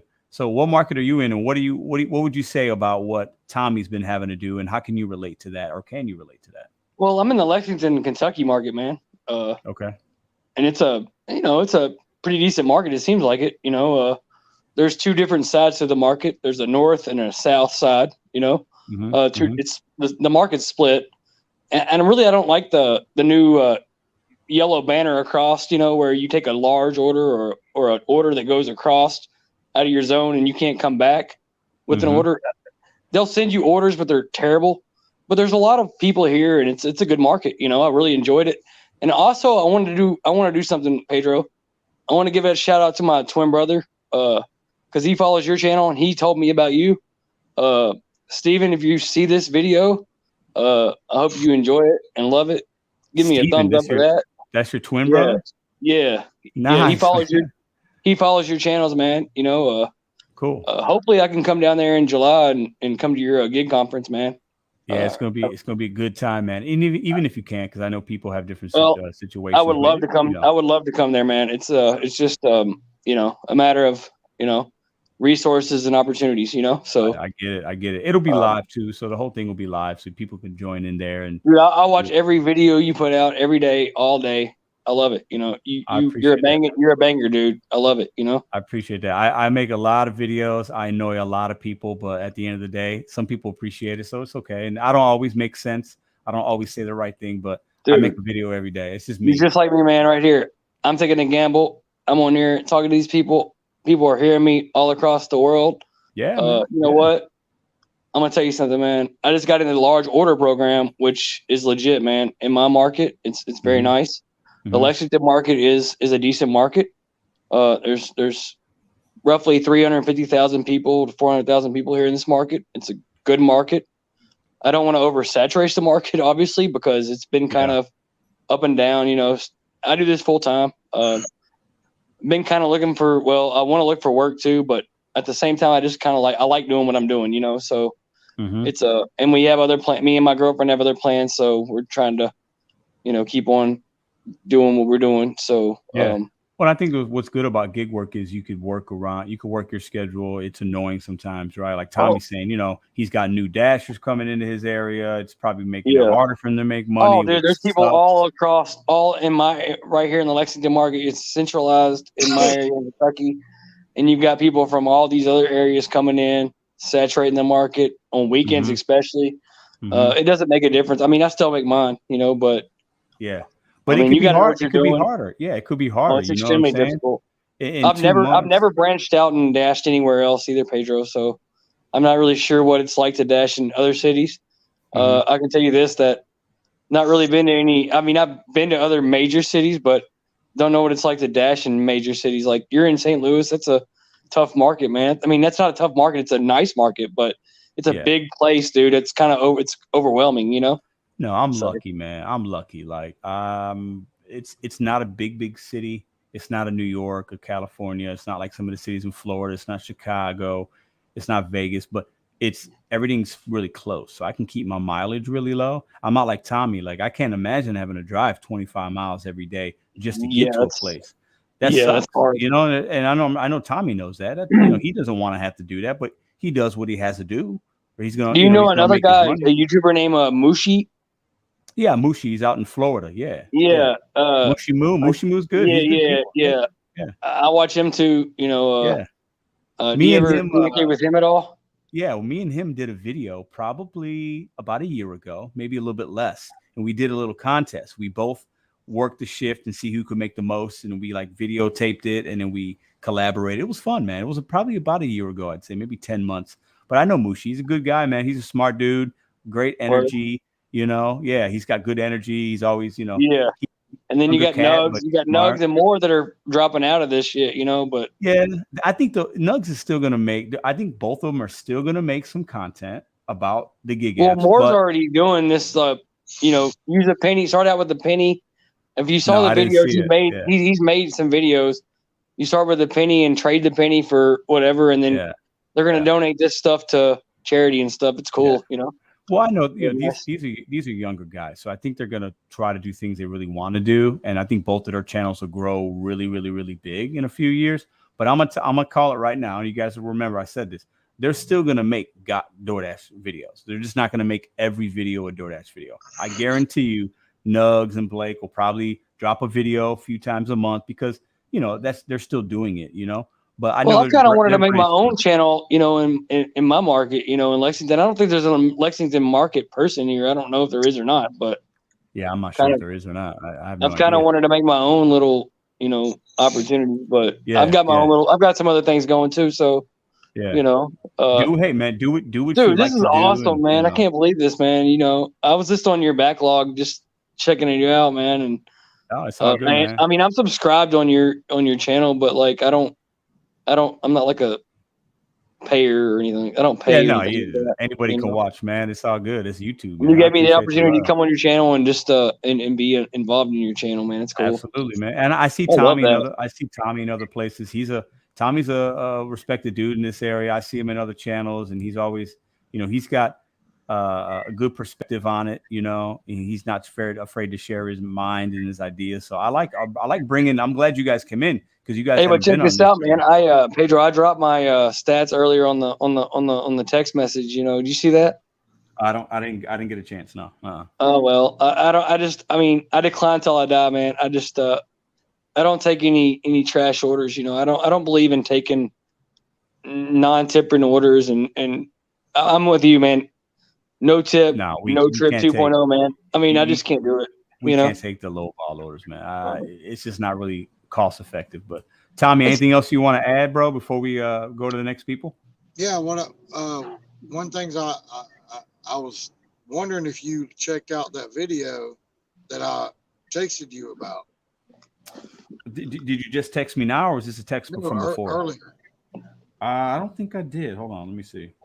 Sorry, the phone goes off like crazy when I put the number in. So, what's the last two digits of your phone number, Tommy? 18. Okay, hold on. What's up, Tommy? How you doing, man? How you doing, brother? I have a late I'm doing good. Oh, you're talking about Bentley. Did you see the cash advance? I did not see that video. No.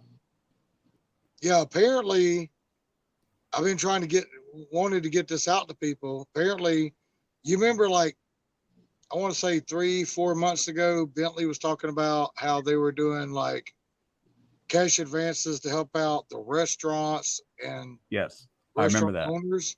Mm-hmm. He put one out like last week saying they were doing like some kind of cash advance. Don't quote me on this because I just saw the little video, but it was a cash advance for DoorDash people where if you needed money right then, they would look at how much you made a week, Mhm. and they would advance you between $250 to $1,000 a week. I mean, Really? between I never saw that, but I think I heard something about what you were talking about before that, though. Yeah, they would cash advance you between $250 to $1,000 right then in your account, Mhm. and they would take like 10% a week of what you made to pay it back. To pay it back until you paid it back. Interesting. I haven't. So I think I remember seeing an email I might have gotten about that, but I haven't looked into it or dug into it. But I'm definitely going to check that out. I appreciate you bringing it to my Hey, attention. Pedro, before we go, can I ask Yeah. you a question real quick? Sure. Like in your market, like like in Tommy too, for you. I mean, I don't know. I mean, what market are you working in, Tommy? Douglasville, Georgia. I mean, is there like a need for large order operators in your market, or I haven't got no email or nothing about large orders. are you part of the large order program in your market, Pedro? No, I'm not. You never got an invite or anything Never got an invite, but I will say this. You always get large orders there, right? Yep, always. Every week I'd probably say 4 to 7 what I consider large orders. For me, a large order's, if it's $100, $125 or more, I consider that kind of large because I'm probably making $20 to $30 on that. Absolutely, so, yeah. I just think I don't think I have enough. I don't think my market's oversaturated. That's my opinion, just based on what I've seen. But maybe that's why I get the good ones sometimes like that. Well, here's the thing, man. Like, I just got into this program, like in my market, which is really a game changer here. I mean, like I just got in here probably. I can see myself on TV, by the way, which is cool. Yeah, I'm watching your channel while I'm doing this, but it's cool. Cool. Yeah. So, I just got in this program just recently, man, and it's a game changer, man. Hey, it really for me, man, I recommend being in. I mean, whenever I'm away from these orders, I still get the order because I'm a priority to the order. Yeah, you know? yeah. I recommend having any options you can have, the better. So, Tommy, what are you gonna say about that? You see yourself on TV now. You're a superstar, man. No, I'm not a superstar, dude. I'm just having a good time, man. I'm enjoying myself. No, and that's what this is about, man. It's a good time. Hey, I'm with Pedro. I'm going for the Celtics, man. Let's go, baby. You know. Oh, I hope they win. Hey, Tommy, before I let y'all go, I appreciate you bringing it. I didn't watch that video. I'll check it out to see what he's saying about that. But it's an interesting thing. I think right now, without knowing a lot about it, I definitely could see some benefits to some people, right? But I wonder if they're taking 10% each week, that's cool. But then is there any interest on it? Is it just if you borrow 500, all they gets back 500? I would just be interested to see what it really does. You know what I'm saying? Yeah, I don't know exactly. I mean, I don't think they're going to pull any interest off of it, but yeah, probably not. You know, from what he said is like, I think it would be great. Like, obviously, some people are going to take advantage of it and try to overuse it. Sure. But I think it would be awesome for somebody that's working every day, killing themselves, you know, and then a car breaks down, they need $800. Sure. You know, and then DoorDash put it in and say, I'm like, I made $987 this week in 5 days. Okay. So they're going to take out $98 out of my thing. Yeah. Pay it back. You know, it's not like I've got to pay it back. I ain't got to pay that $800 back then. Right. They're going to get me back on the road. And they're going to help me get back, because I know I watch your videos, dude. Yeah, we all bash DoorDash. Tommy, I kind of like that. If that's the case, I like that, man. Honestly, that's really cool. You know. And we all bash DoorDash about all the bad stuff they do. You know, I just wanted to come on here and explain a good thing that DoorDash is supposed to be doing. Yeah, I've given them credit for things that I perceived were good for the drivers. And I think this could be one of them. I'm definitely going to look into it. I appreciate you putting this on my plate. I hadn't heard about it. But I think that's interesting because like you said, $98 it'll take away from you this week in your scenario. That's not a lot, right? You can still, it's not like they're taking half your money, but then it allowed you to stay on the road to take care of that car maintenance if that's what it was. So I think that's very interesting. I'm going to look into that tomorrow. And because I mean, if your car goes down, it costs $800 to fix it, and you don't have the cash to do it, how much money are you going to lose until you get it fixed? Good point. Exactly. Good point. Yeah. Makes sense. Gentlemen, I appreciate you guys coming on tonight, sharing your input. I'm gonna see if anybody else wants to come in. Hey, you guys, Pedro, thanks you so much for having us, man. I appreciate it. You guys both have a good rest of the night. Talk Hopefully to you you'll guys have soon, us again, man. I appreciate it, brother. Absolutely. Talk to you guys later. Hey, Pedro. All right, brother. All right. So good conversation there. Let me take this off. Dustin listen, we got royalty in here. Dustin is driving. What up, man? How are you doing? What up, Eric? We got Joseph, driver sensei, still in the house. Dashing grandpa. What up, Jody? How about a dunked? Ooh, hold up, Jody. Okay, let's talk about this for a second. I'm gonna bring this full circle here. How about a dunk tank for Pedro at the conference? I am not against that. That's something I'm actually looking into renting. So, Jody, comment of the night so far. I love that idea because I've already actually thought about that. So I would totally do that. I think that would be absolutely amazing. So, Pedro, how's it going? Mr. J, it's going absolutely fantastic. What up, Steve? What up, Bud Soda in the house? I'll show my boy Bud Soda a little bit of love. Hold up. Bam, there's Bud Soda, the one, the only, the myth, the legend, Bud Soda. Nice mic setup. Yeah, I'm trying something new. You know. All right, so let's talk about a couple of things real quick, okay? So we started the show with some topics, right? What do you know? How do you feel about taxes? Are you prepared? Listen, I'm going to give you guys 1 or 2 sentences about that, right? Don't be misinformed about being a 1099 worker and how you file your taxes. YouTube is a fantastic way to learn something. And I recommend learning about taxes and things like that from non-gig tubers. Learn about taxes and 1099 from the actual professionals that put YouTube videos out. It's the best I'll say. I think most people will agree with that, right? I think we can give information. We can share, like what we've done, what hasn't worked. But there are thousands of really good, informed people. YouTube is free, guys. Type in 1099 gig worker, and you're going to have hundreds of videos, thousands of options for you to look at. Be informed, stay knowledgeable. Don't pay more than you have to, and don't do more than you have to, right? So your tax situation might be real simple. Don't overthink it, but get a professional to help you, okay? We talked about, are you having to work longer to make the same amount of money? Are you doing that? Are you not doing that? Are you finding other ways to make money? Did you get a part-time W-2? What are you doing during these times, right? And we talked about this. I'm going to play this video again because I know some new people are in here. I'm going to show you guys a video real quick. And we talked about information, perception. Everybody's perception is different. Everybody's looking at gig work, inflation, gas prices differently. But I'm going to show you guys something that you could do. So I'm giving you guys real life situations. It's funny, I know, but this is real life. Okay. And I was at the grocery store today. I'm going to share this with you guys real quick, if I can. Hold on. One more time, because I know there's new people in here. Watch this little clip. It's like 15 seconds, I think. Okay. Parsley, chopped parsley, $2.69. Not chopped, $1.19. A block of cheese, $2.24. Sliced pepper jack, same exact cheese, same brand, same size, double the price, more than double the price. Or, yeah. Find ways. This is the last time I'll say it tonight, I think. Maybe. I don't. Y'all know how I am. Find ways to save money. Tighten the belt buckle when you can. Be smart about your money. Don't buy chopped parsley. Don't buy chopped cheese, sliced cheese. Buy the block. Buy the whole parsley. Save money when you can. That is a way day-to-day habits can really transform your money situation. I need you just to trust me on that. I know I'm speaking to a lot of people that already do that, but I haven't always been good with money. I'm getting better with it every week or so, month or so of my life. I'm getting better with my money decisions, how to move it, how not to spend it, when to spend it, what to do with it. And the one thing is there's certain things you got to just cut out and certain ways to save. And a lot of it, the devil's in the details. A lot of it is your daily spending habits. What can you do to be different in your daily spending habits to help out at the gas pump? Because money is money. Dollars are dollars. Okay. Dollars are dollars. You have to find ways to save. So enough about that. Okay.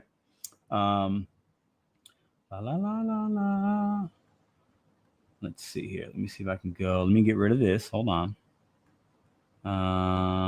Remove from studio. Perfect. All right. let's go ahead and spend a little bit of time. What time is it? 10:41. We're going to have to place our live food order very soon. Actually, we're going to do it in the next 10 or 15 minutes. I'm going to stay in the live chat with you guys, and we're going to talk for the rest of the night. So let's go ahead and we're going to do our live order. For those of you that are new here, hey, listen, consider hitting the thumbs up. I have no idea how many thumbs up are in here. Hit the thumbs up for your boy. It helps the YouTube algorithm. We do a live order just about every Sunday, and we see how our experience is from a customer perspective. I believe last week we tried to do one, and the store was closed. So the order went through. A dasher accepted the order. It got canceled, and I didn't get any food. So tonight we're gonna order one. We're gonna order something again. Okay. Grinding DoorDash. Appreciate the $5, baby. We're gonna order something again. It says just some Tennessee love. Pedro, keep up the good. Appreciate that. Grinding DoorDash with Levi. Appreciate that, man. Appreciate that very much. Yeah, it was good to see Tommy here. I see Tommy in other places. I appreciate that, man. Thank you for having me on. It's all good, man. Appreciate you coming on, man. Really, really, really do. Edith Santiago, hello, hello, hello. Yeah, the likes are free, y'all. Hit that like button for your boy. Okay, so let's go ahead, and I'm going to go ahead and close the StreamYard for the night. Well, I can reopen it. I might reopen it. Let me take that off. Okay. If somebody else wants to come on, there is a number. You guys can share it. You guys know what it is if you got something going on. Okay. Levi has a channel. I didn't know that. What up, KC? KC been rocking with me literally since day numero uno. KC has been rocking with me since day one. Appreciate you, man. I never forget the people that are my day ones, and he is one of the day ones. 100%. Okay. Yeah. Okay. So let's go ahead and pull up the apps, and let's see what we got here. Yesterday, should we do Uber Eats or DoorDash? What do you guys think? Uber Eats or DoorDash tonight? I have both apps. Uber Eats or DoorDash? Go ahead and put it in the chat, guys. What's up, Real Estate Dasher? You're one of the featured channels tonight, bro. I talked about you in the beginning, man. I hope you're doing well. I hope you're out there reaching your goals, making that money, making it happen, man. How about Grubhub? I don't have Grubhub, John. So we got DoorDash right there. Race them against each other. Man, I ain't got that kind of money. Sorry, Gary. Hold on. I got a good conference to pay for, my friend. DoorDash. Okay. Uber Eats, DoorDash all day. I'm seeing a lot of DoorDash. DoorDash is king. We all know that. Uber Eats says, Jonas says Uber Eats. I'm just getting in. What up, man? All right. Really only a couple months old when I joined. Okay. Yeah, Joseph. True. Uber Eats. Okay. So still more DoorDash than Uber Eats. Okay. Richard MVP says Uber Eats. Okay. MED says Uber Eats. Let's go ahead and do this.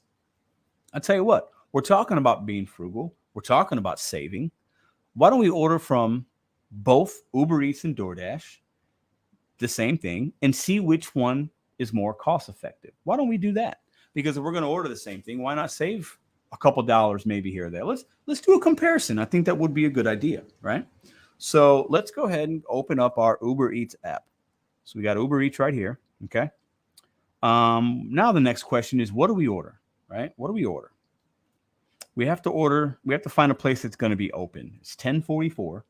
So we're coming up on that 11 o'clock time where some places close on a Sunday, right? So Joseph says Uber Eats is cheaper. I don't know. I do have the Dash Pass. I think I have both, actually. Dash Pass and Uber One. I think I have both. Actually, I know I have both. So let's see which one is better, okay? Which one's going to be cheaper? Now, the next question is, what do we order, right? What do we order? It's not going to be a big order, but let's take a look and see what our options are here. If you guys have any suggestions, drop them down below and hit the thumbs up for your boy. So let's go ahead and get DoorDash on the actual other phone. I have two phones. I will say this. If you're an itemized tax person and you have another phone, you can use, and I use both of my phones, but this one for business, this is a tax write-off. I do know that. So I've definitely been learning what I can take. This is a tax write-off. I use it to make money on YouTube. Like, there's various things, guys. So knowledge is power. Okay. So let's go ahead and see what we got here. Okay. DoorDash. All right. Should we order something from a convenience store? Maybe 7-Eleven. I think 7-Eleven is also on Uber Eats. 7-Eleven is close. I know they would be open. So that would be one that we could order from both and actually get it, right? So I believe 7-Eleven. Yeah. So, okay. So 7-Eleven on Gravois 5604 Gravois on Uber Eats. 7-Eleven on DoorDash. Let me see if it shows me an address. It doesn't give me an address. So I don't know if it's coming from the same one. Very interesting. It should be, though. It is. Okay. Let's go to 7-Eleven. What do you guys think about that? Hit the thumbs up button if that works for y'all. How many thumbs up do we have? Let me see. Let me check it. Before I place this order, we got to get the thumbs up. Let's see what we got here. Sorry. Okay. Let's go ahead and thumbs down there. Let's go and go in there. Oh, we got some stupid ads. Yeah, I know. Okay, how many thumbs up? We got 104 thumbs up. We got to get thumbs up, y'all. Let's get them thumbs up. Ice cream. I like that idea because we don't have any ice cream at the house right now. 7 minutes till 11. Yep. You can write off these meals you order live. True, Raider. I keep my receipts. I have receipts. 7-Eleven pizza is not good. Hit the thumbs up, y'all. Hit thumbs up. All right, so hit the thumbs up. Exit out of the video. Hit the thumbs up for the YouTube algo. We're going to order 7-Eleven, okay? So we are going to go in here. Let's find our DoorDash app again. I got there's too many apps on here. Okay. So we got 7-Eleven right there on Uber Eats. You guys see it? We have 7-Eleven on DoorDash. There we go. We're going to do this at the same time, and within seconds, the order's going to be sent. No, I'm not doing two. I'm seeing which one's saving me money. Hold on. I'm getting too far ahead of myself. So let's go into 7-Eleven. Okay. We're going to get some ice cream.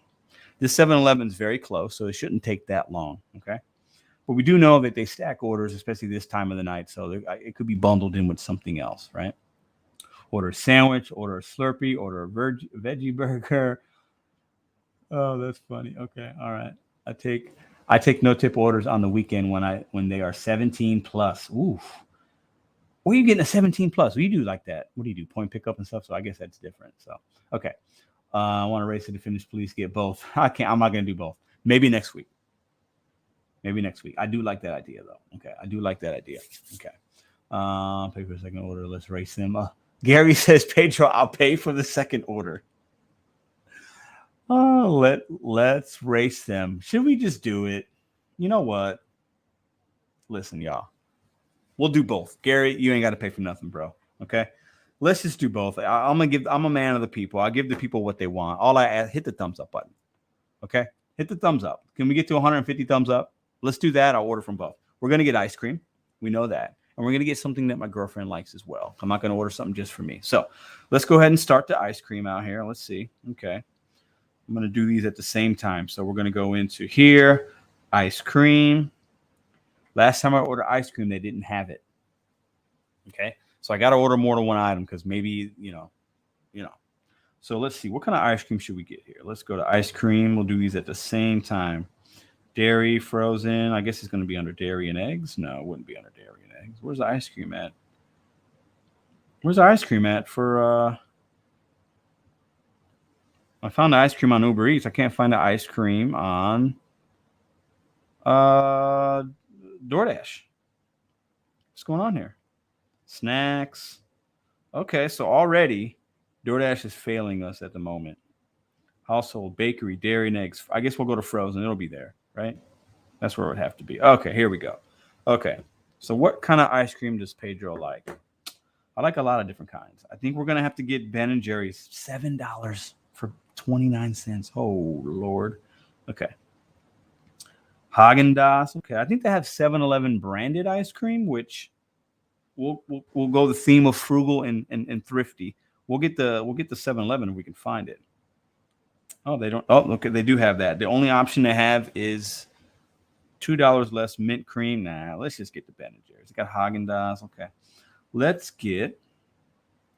And we're going to order two different kinds so that let's say they're out of one particular kind, cookies and cream as an example, and I order both cookies and cream on both apps, and I don't get any. So I'll order one different kind, and at least we'll get some kind of ice cream tonight, right?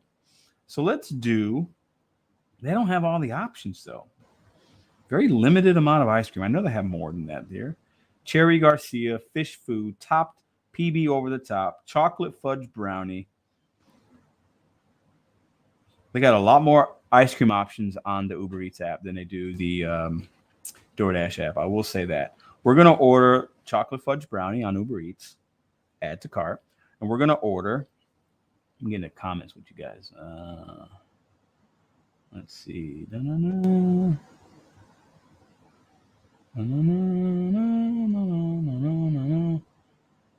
We'll leave that comment up for a second. You guys could read this one here. Can't get ice cream from Walgreens? You can. You're right. And then we'll order chocolate. Okay. We'll do the cookies and cream 7-Eleven brand. So we got chocolate fudge, cookies and cream, because the baby will eat the cookies and cream too. Okay, we'll do that. Okay, so we got those in our carts. Okay. Ooh, now that would be funny. Going to be hilarious if it's a multi-app driver and I would do it. If I was out right now, I would have both my apps on, and if I was down the street and I picked up a 7-Eleven on Uber Eats, and then I know the direction it's going, I know it's going a mile, and I keep DoorDash on, I get 7-Eleven, same store, going the same direction, you best believe I'm taking both of those. And I'm going to give this guy a huge high five and a hug if he's that smart and knows how to multi-app, because that's how you do it, right? So let's go ahead and add something else in here as well. Let's go ahead and add in some, I don't know, some kind of snack. Something that I'll eat. I don't need to eat it now, but I'll eat it at some point, right? Okay, let's get this. You know what? We'll do a Snickers peanut brownie. I'm just going to grab that. That'll be a snack for the girlfriend. No, for me, probably. And we'll do a peach Snapple mango madness. Boom. Okay, so we got our cart. We got 3 items on DoorDash.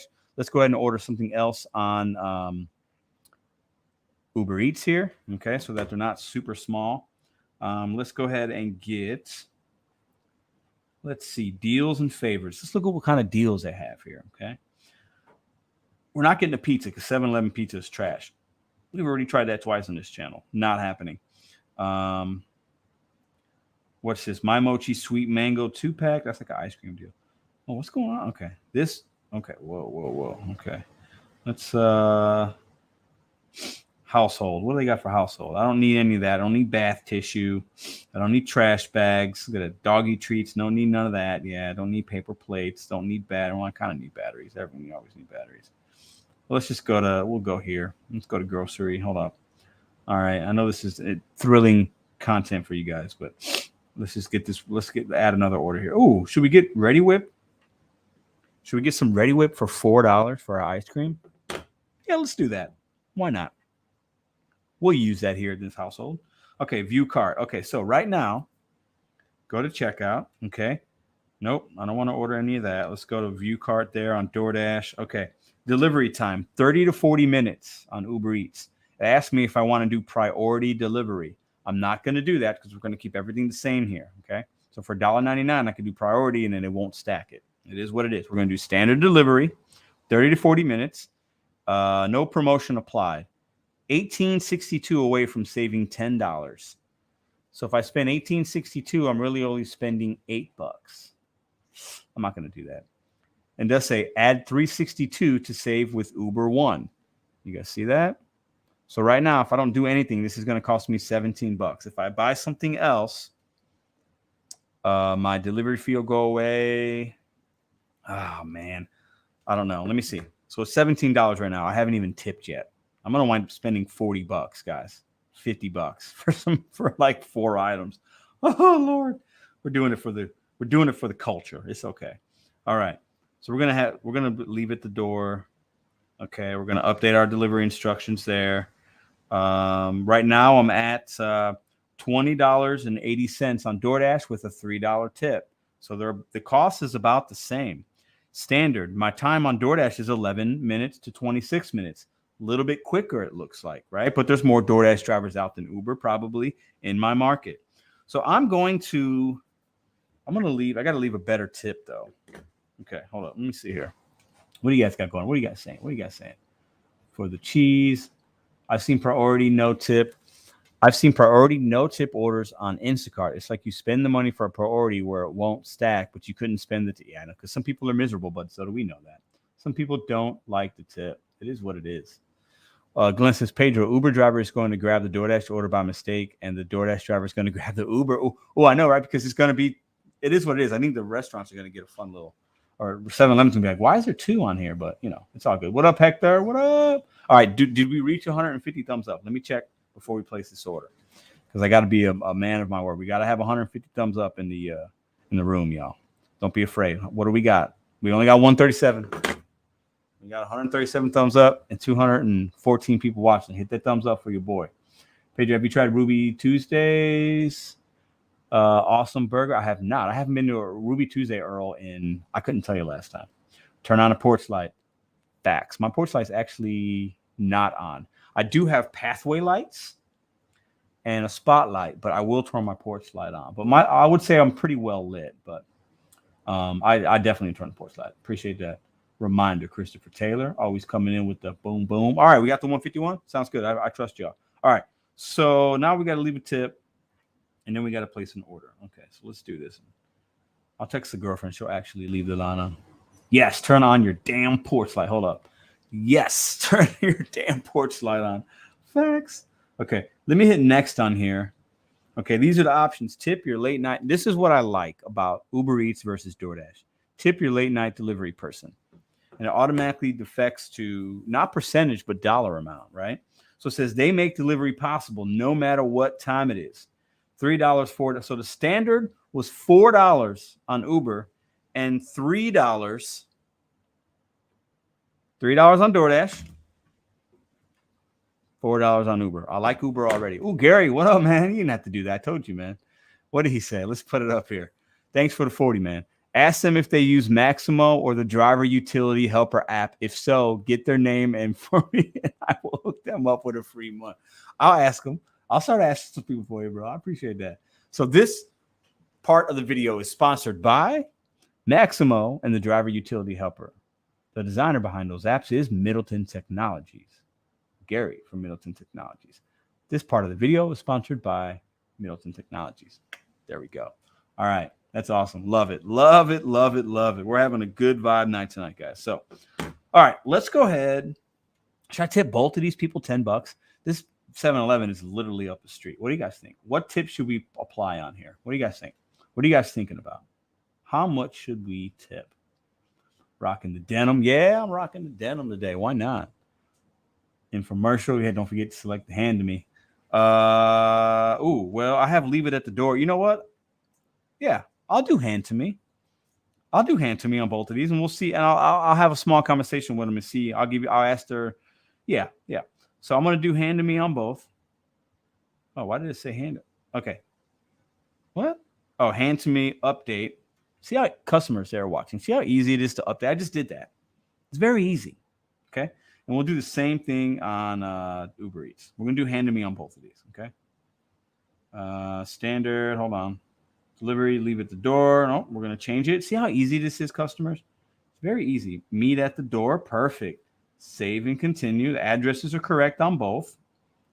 Okay. There we go. Now, how much are we tipping, guys? Tip 7-Eleven. $10. Tip both $5 and $5 in cash. I don't have any. Do I have cash on me right now? I have a $10 bill. No, I don't. I used it last night. I don't have any cash. I rarely have cash. Gary, haven't tried either. Do they beat Para? Ooh, I don't know. $10. Yes. So can you imagine if it's the same driver and he gets a $20 tip from your boy? I'll tell you what we're going to do. We're going to, let's see. Let me see. Still leave it at the door like Par. Yeah, watch them leave it at the door. Hold on. Watch them still leave it at the door and drive off. It happens often. It does, especially at night. You know, I wouldn't be mad if they did that, but I wouldn't be surprised. I like the 7-Eleven tip. I'm not going to lie. I like that. I think it's funny. That's what we're going to do, because I think they're going to imagine the driver saying, oh, he tipped me 7-Eleven, and I just picked up from 7. And that's a good tip for what they're going to have to pick up. We're going to do 7-Eleven. Whoever said it, I think it might have been John. That's what's up. So we're going to go and edit. So you hit edit, and we're going to do 7.11. 7-Eleven. So we're tipping basically a 14.22 combined, right? So that's going to take the Uber total up to, place order. I got to do it at the same time. 7-Eleven, 7.11, continue. Place order, boom. Okay, so both orders are placed. Okay. So the Uber Eats order went through 2-3 seconds before. Okay. Processing order received. Okay. There we go. Order received there.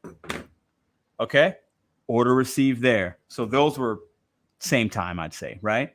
So let's see. Let's take some bets on which order is going to arrive first. Does anybody think the same driver will pick both of these up? I think the likelihood of that is, if I was a betting man, my odds, I'd give it a 20% chance that the same person is going to pick it up. But it's definitely possible. I'm going to say the DoorDash is going to arrive first, but by only 5 minutes or less. Okay, so I think the DoorDash comes first, and then within 5 minutes or less, the Uber Eats arrives. That's my prediction. What do y'all think? What do y'all think? DoorDash first, different drivers. That's what I'm guessing. Okay. Now with DoorDash, so it's allowing me to order something else. So look, I just ordered from 7-Eleven. It's giving me 8 minutes and 55 seconds to add items from another store. Walgreens, 7-Eleven, Taco Bell. Okay, let's see. I think I'm very, very sure that the Uber Eats will be part of a stacked order. DoorDash possible, but I can see the DoorDash arriving first. Man, it might be more. It could be 20-minute difference if it's a stacked order on Uber Eats, guys. It really could. So, okay, it's saying preparing your order, arriving at 11:35. Usually Uber, the accuracy is pretty spot on, okay? Okay, your Dasher, Ariana, arrives between 11:09 and 11:12. So right now we have about a 22-minute difference, guys. I bet if I hit priority on that Uber, it would have been closer. So this DoorDash is definitely going to get here first. I can see where the driver is. Look at it. The driver's right by my house already. Look at that. See the driver's. This is going to be a fantastic order. This driver's, if there's peak pay, if there's not peak pay, they're going to make basically $10. If there is, they're probably making $12 or $13 to drive literally about 1 mile. So I would have been all over that order all day long. So, okay. So this DoorDash is probably definitely coming first. Let's check the Uber. Preparing your order, arriving at 11:20 now. The time went down 15 minutes. So you got 11:20 on this phone, 11:18 on that phone. Let's see what happens. Place your bets in the live comments. Hit the thumbs up for your boy. Nobody else does this on YouTube. All right. Oh, wow. DoorDash is going to blow Uber Eats out the water. Well, the time did go down on Uber Eats, but I'm thinking DoorDash. Guys, I just think there's more Dashers than there are Uber Eats drivers. I think we can all say that in most markets. That's a true statement. I think that's the deciding factor. I think there's just more, I just do. And yeah, Pedro, if I'm working right now in your zone, I am doing multi-apping. Probably I will do both orders at the same time. Let's see. Hold up. It'll tell me this person hasn't gotten this yet. They're still preparing your order. So I know the name. I'll know because I'll know the name of both. I'll know if it's the same person. But that's how I would be doing it all day long. I don't work at night, but if I worked at night, I would hang out at that 7-Eleven or another one. I'd have both apps on and I'd be multi-apping as long as they were going in the same direction all night. And I probably would make some decent money. Let's see. Okay, we got a pickup here. Chelsea. So Chelsea is our Uber Eats driver. Different driver. 160 deliveries. So she's kind of new. Delivering since May of 2022. She is new. Satisfaction, 95%. I think that's pretty good. And we see a picture of her. She's a gold. So her acceptance is a little high. Okay. So arriving 11:20 still. I can see where she's at. She's very close. So on Uber Eats, this probably showed her about 1.5 miles combined mileage for a good payout. 1.5 miles. She's going to make $10. Can't beat that. I'd be happy. How happy of a driver would you be if you multi-apped, took both of these orders, drove 1.5 miles combined, and made $22 to $25? I think that would make my day. And it's one drop off all day long. And you're delivering the dude with a denim shirt on. This was the delivery of the night. Yes, sir. Had a 16 hand to me Uber Eats order turned into 44 a couple hours ago. Banger day. Love it. Love it, Laurelyn. That's awesome, man. See, that's just great. That's awesome. Now she's going to think that that's the normal on Sunday. Well, True, Hector. You can't think it's a normal, but I think she hasn't been doing this that long. So this, it's going to be a good order for her. I'm glad we're able to, tell her to, check it out. Preparing. We found another night out to pick up your order. Still 11:20. We got 11:08. Oh, wow. Your Dasher's headed to your order. They're coming right now. Oh, I got to go outside. Okay. I'm going to be right back. Stand by.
All right, we back, y'all. We back. All right, so interesting story. DoorDash won, so let's all give it up for DoorDash. We got to give them props when props are due.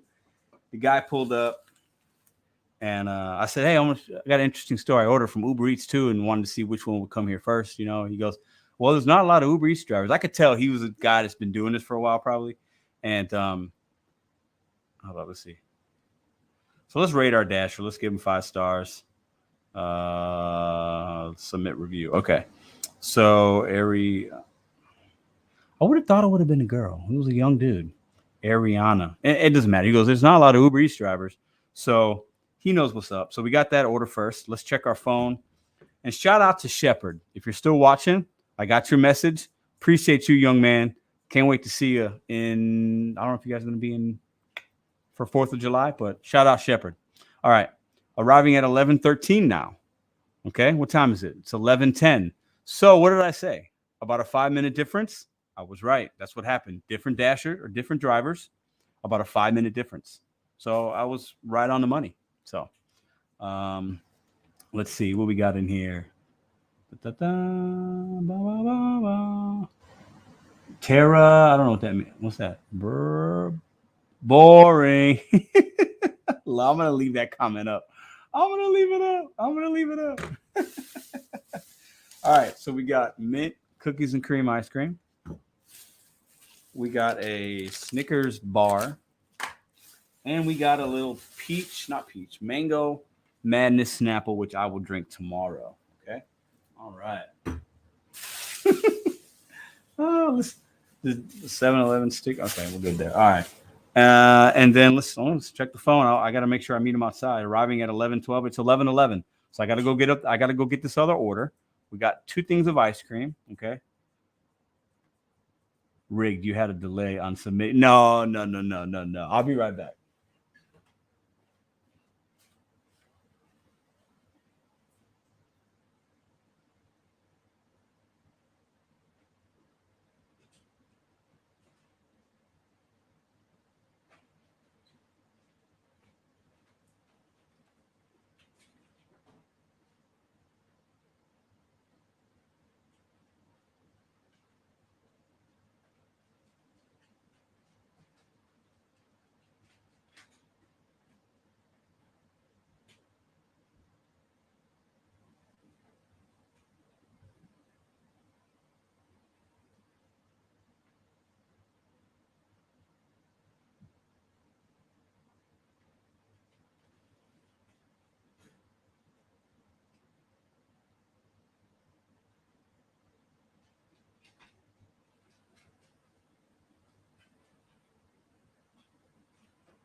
That was exactly a 5-minute difference. Oh, Lord.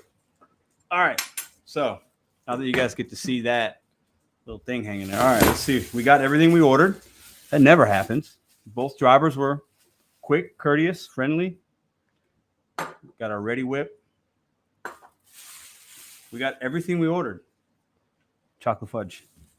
That's only happened once or twice, guys. Everything. No issues.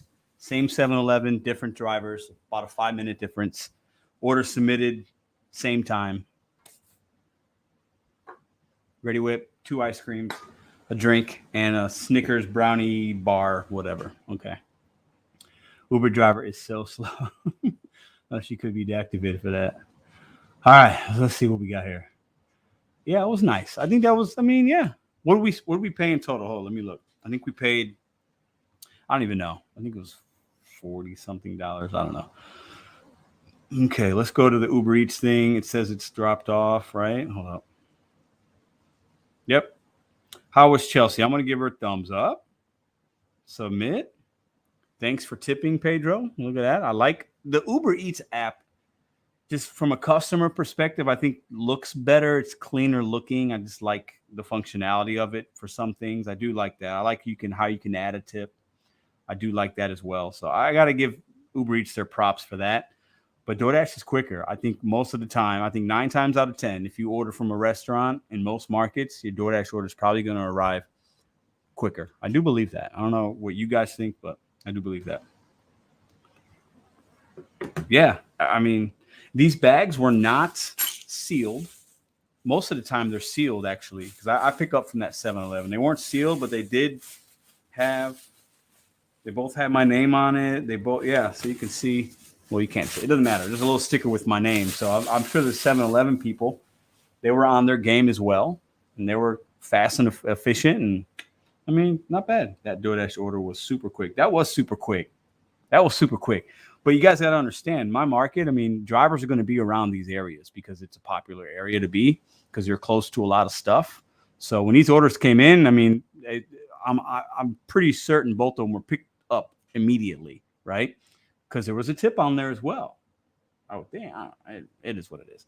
All right. All right. What have you been smoking? What have you been smoking, Pedro? I don't smoke, Freestyle. I don't smoke nothing.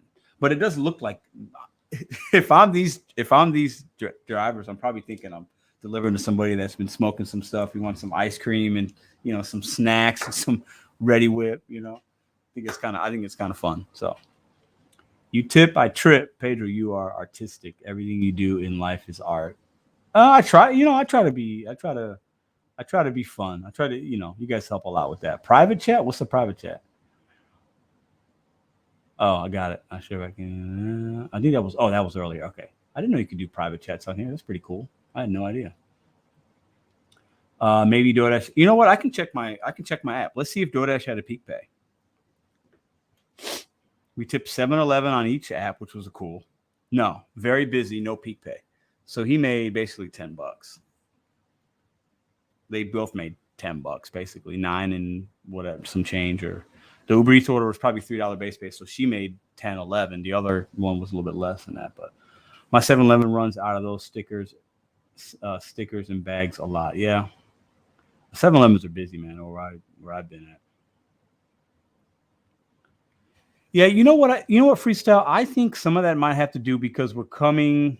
In some ways, a lot of places are loosening restrictions and protocols on packaging, and so I definitely feel like we're not in that pandemic phase for some of these merchants like we were last summer and the time before. So I think that might have something to do with it. I don't know. I don't work at these places, but I'm just guessing. Yes, we do have a Dash Mart here. It's in South Manchester. I picked up from them a dozen times, maybe less. Well, thank you very much. Thank you very much. God is good. Hector says, Yo, Pedro, the next challenge should be choose 2 random people and order their food from your crib, but it's got to be 2 different states. Ooh, that's a good idea, Hector. You're talking about, yes, viewers in the chat. We're going to do that soon. Maybe not next week, but we're going to do that. I really like that idea. Really like that idea. He's been watching. Okay. So let's go ahead and get, we're going to try these ice creams real quick. We're going to do that because that's what you do when you order ice cream. I'm not going to order ice cream and not try some ice cream. Appreciate you. No, you are awesome. All right. Let's put that in there. Okay. Continue hitting that thumbs up for your boy as well. Maybe we can get to 200 thumbs up. All right. Let's see. And of course, we're going to use the Ready Whip. I mean, come on. Who doesn't like some Ready Whip on their ice cream? Come on, y'all. It's Sunday night. We had a kind of a weird week. All right. Let's see. Ben & Jerry's. Now we're going to do. Listen, you guys get all kinds of content on this channel, right? We've talked about our business. We talked about the gig apps and taxes. Now we're going to have a little fun. All right. So we have Ben & Jerry's. What's your flavor? Chocolate fudge brownie? Or do you want the 7-Eleven brand mint? Oh, it's mint cookies and cream. I don't like the mint. I thought it was regular. Oh, well. Mint cookies and cream. Chocolate fudge brownie. It doesn't even look like mint. It smells like mint, though. Which one do we try first? Thumbs up for chocolate brownie. Thumbs up for mint chocolate chip. What do you guys think? Let's see. Let's see. Half baked. Ooh, that's a good one. No mint. Somebody says no mint. I know. I didn't. Oh, come see Marley D. What up? I am a subscriber and a fan of your channel. I'm so happy to see you here, Marley. For those of you who don't know, Marley D has a channel as well. Go check her out. Actually, Marley, I was watching some of one of your videos, I believe today or yesterday. So, I'm not. I don't like the mint either, but it is what it is. I'll be the one that wants the food in Alaska, Pedro. Oh Lord, it's gonna cost me $1,000. Chocolate brownie. All right. Let's see. Let's do a little. Let's do a little taste test here. Ice cream's hella hard. Golly. Okay, let's do this here. Good Lord, it's like a brick. All right, ready? Gotta get a little brownie action in there. Let me go.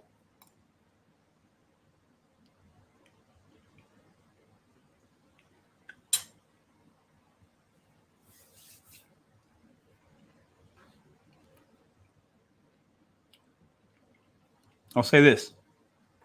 Chocolate is not my favorite flavored ice cream, but it was kind of limited. In the comments, drop your favorite flavored ice cream. We'll do one more bite of that. Got to put a little dollop. That's the way to eat ice cream right there, baby. Okay. Wait, what part of that order was for the woman? This one. This is the ice cream. So Madison will eat some of that for sure. That's the kind of, she likes that one, and she likes the what's the other Ben & Jerry she likes? I can't remember. The American Dream or something, or the American, I don't know. But this is, yeah. She'll get some of this. She probably won't have any of it tonight. She doesn't usually eat late like I do sometimes, so. All right. Enough of that. Shout out to Mr. Flex. Mr. Flex does a lot of ice cream eating on his channel, so.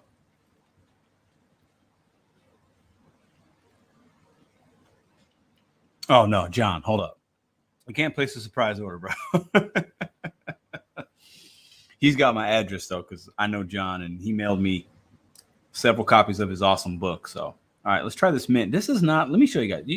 The camera won't do it justice. Does that look green to you at all? It looks like regular ice cream, cookies and cream, but not mint, but it's mint.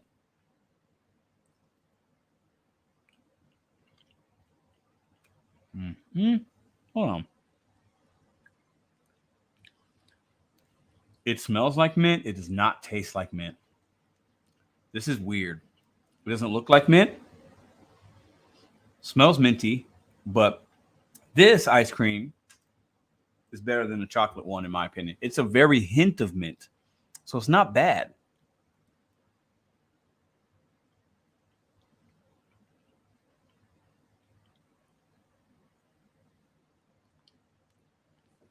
It's such a faint amount of mint.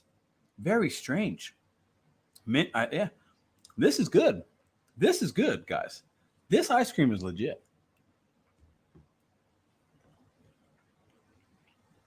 You should order from Dashmart. I think I will one time. I think I'll definitely order from Dashmart at some point. Yeah, guys, listen. Look, this is odd.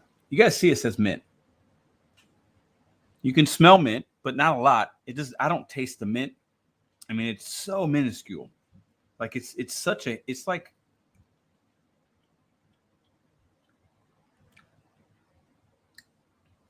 you know what it's like? It's like it's packaged wrong, but the ice cream was made, this regular cookies and cream was made like next to mint cookies and cream, and it got the smell, but like virtually none of the flavor of mint at all. And it's not green. Isn't mint chocolate chip ice cream usually green? Usually, right?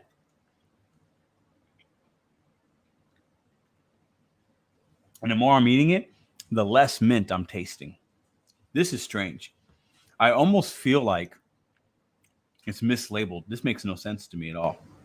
That's good, though. Yeah. Interesting. Listen. What up, Yos? That ice cream wasn't meant to be. Hold on. Yos coming in with the zingers. Listen. He says that ice cream wasn't meant to be. What brand is that? 7-Eleven brand. So it's like a store generic brand. And the first one was Ben & Jerry's. So that was hilarious. Yes. If it's not green, the mint doesn't taste right. What up, Dawn? Yeah, it's very strange. Let's look at the ingredients. Well, it's gonna say it's mint because it's in the box, but a mint box. But milk, sugar, cream, skim milk, wheat flour, niacin, all that stuff, peanut oil, unsweetened chocolate, natural flavors, redistilled oil from peppermint. Okay, oil of peppermint. Yeah, it's not really minty because I think it's generic too. But who has better ice cream? Wawa or 7? I don't know. I've never been to a Wawa that I'm aware of. Maybe I have. Yo, Smallone, you know we ain't ordering no cheese pizza, bro. Order Pedro a cheese pizza. No, John, do not order me a cheese pizza. I'll give it to the dogs. Don't order me anything. What should I order for Pedro, y'all? No. Maybe next week. Not tonight. Not tonight. John, mint sliced cheese. What a great night, y'all. We had a good night tonight. We learned, I think we learned some things. I think we had some laughs. I showed you guys the video of my frugalness. Laura, please let everyone know that I have worked all day to get part 2 of my first couple of traveling vids up, and it's almost complete. After the show, come check it out. Oh, okay. Hold on, let me put that up. Wawa has good milkshakes. Oh, I didn't know that. Yeah. So, guys, put a link in for you as well. Pedro, have you ever tried Puerto Rican ice cream? Oh, Hector? Yeah. I don't call it Puerto Rican ice cream. We call it something else. But my grandmother, when I was a kid in Chicago, we had these little ice cream carts, right? My grandma made this basically like a coconut flavored ice cream. She called it La Bang. I can't remember. I'm a bad Puerto Rican right now. But we had these little ice cream carts, and you get little like ice cream, popsicles almost, basically. Not like ice cream itself, but Cold Stone's all right. La Bing, I can't remember what it's called. Man, that's gonna bother me. I'm gonna have to call my grandma tomorrow. John says I'll save it next week when there's better food options. Yeah. That'll be fun. You can order something as well. We'll do what we did last time. Order something for yourself. I'll bring you in at the last time part of the show, and we can chat. Maybe that's a good idea, man. We'll have a late dinner together. I like that idea. Let's do that. I can order you something. You can order me something. It'll be fun. We'll see who gets it first. I like that idea. What was the McDonald's employees YouTube channel you mentioned? Oh, yes. Okay. It was Steven. Let me look it up for you guys. Because this channel, it's not going to be fascinating. It's just intriguing. And I like, because I saw a couple of videos where he's talking about his journey and now he's an owner operator. And I like the hustle. But then the point of view, the POV he does it's really neat. It's really neat. So it won't be for everybody, but the channel name is Steven. Last name starts with a P. Hold on. Steven so it's STEPHEN Patula, PATULA. I'm going to put a link in right now, actually, because I know how to do that. Hold on. His channel's blowing up, guys. Blowing up. Just in the last 2 or 3 days, he's gotten 10,000 subscribers. So I'm going to go ahead and share this. Hold on. What? Hold on. There we go. Oh, I wasn't subscribed myself. And listen, if you're watching and you're not subscribed, hit the subscribe button for your boy, okay? How do I share this video? Hold on. Let me see. What's going on here? Here we go. So let me go ahead and share. I'm going to put it in the comment section for you guys, okay?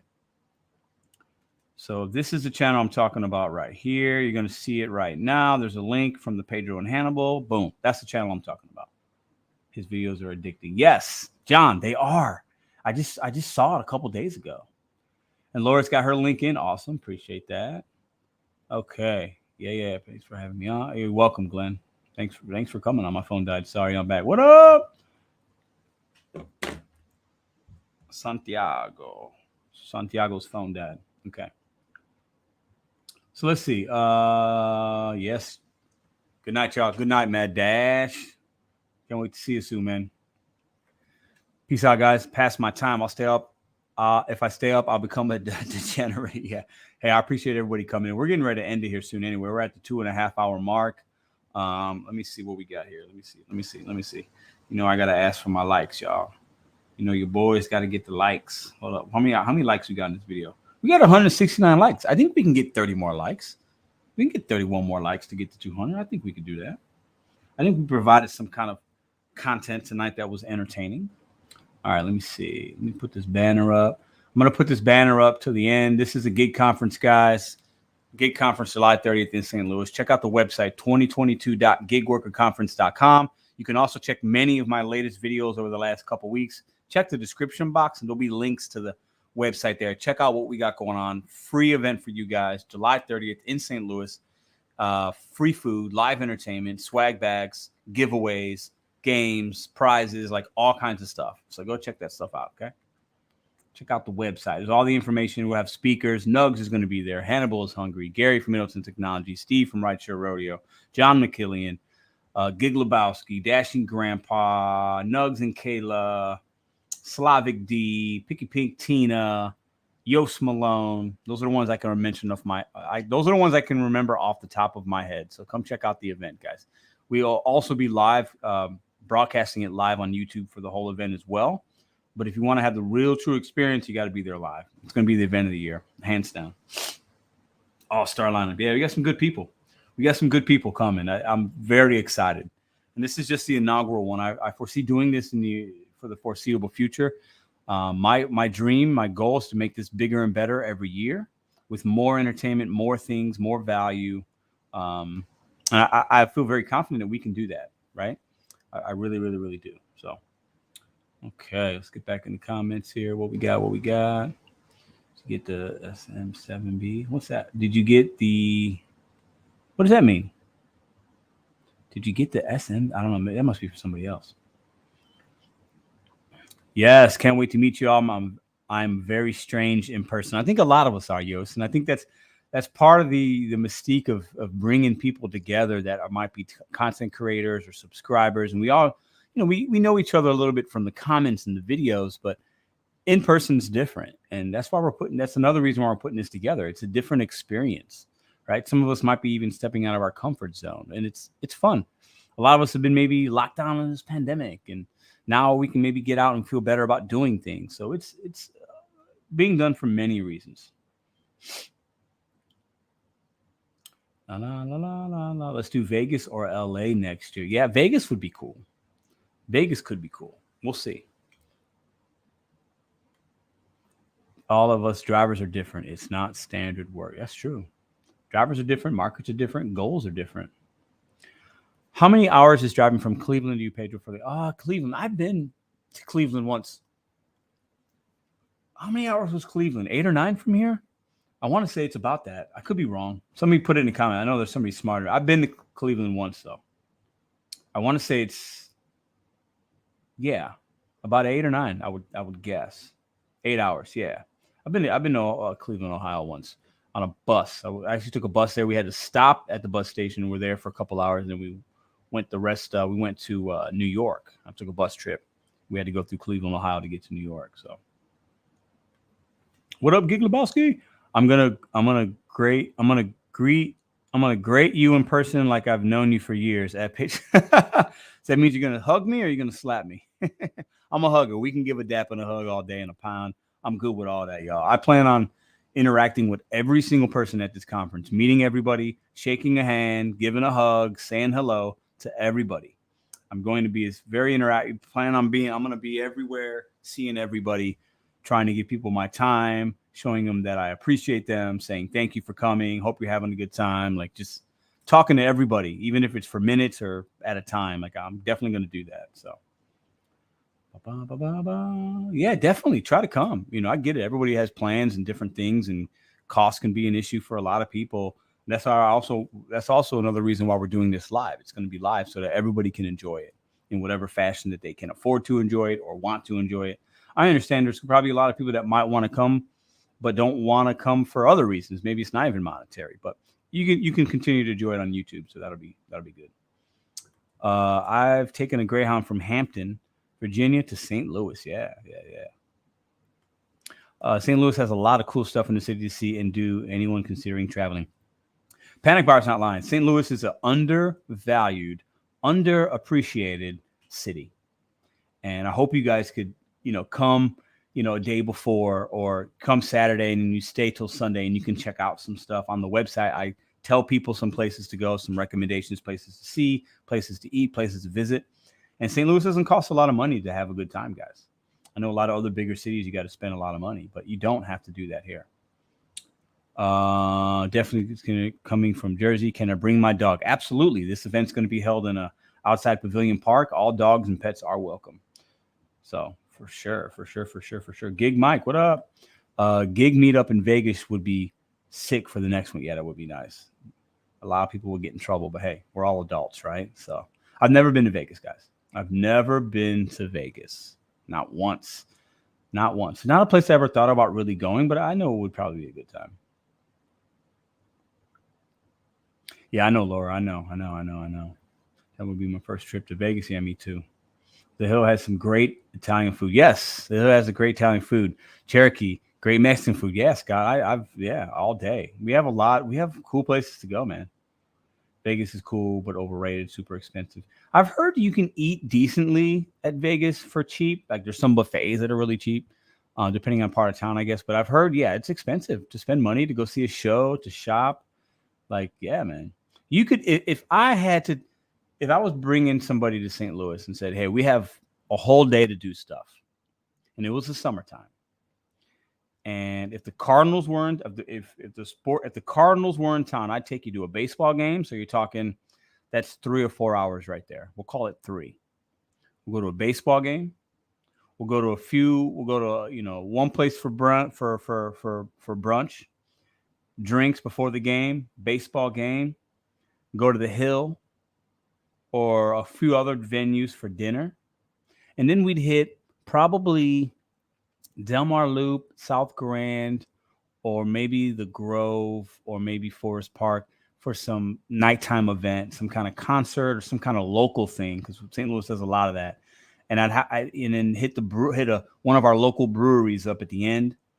And then the following day, if they still had a little time, we'd probably go on some kind of hike. There's some cool trails in St. Louis, or we go biking, or there's a lot of cool stuff to do here, man. And it wouldn't, all those things would not cost us a lot of money, and it would be a memorable trip. So Globowski says, you scheduled this when the Cardinals and Royals are out of town.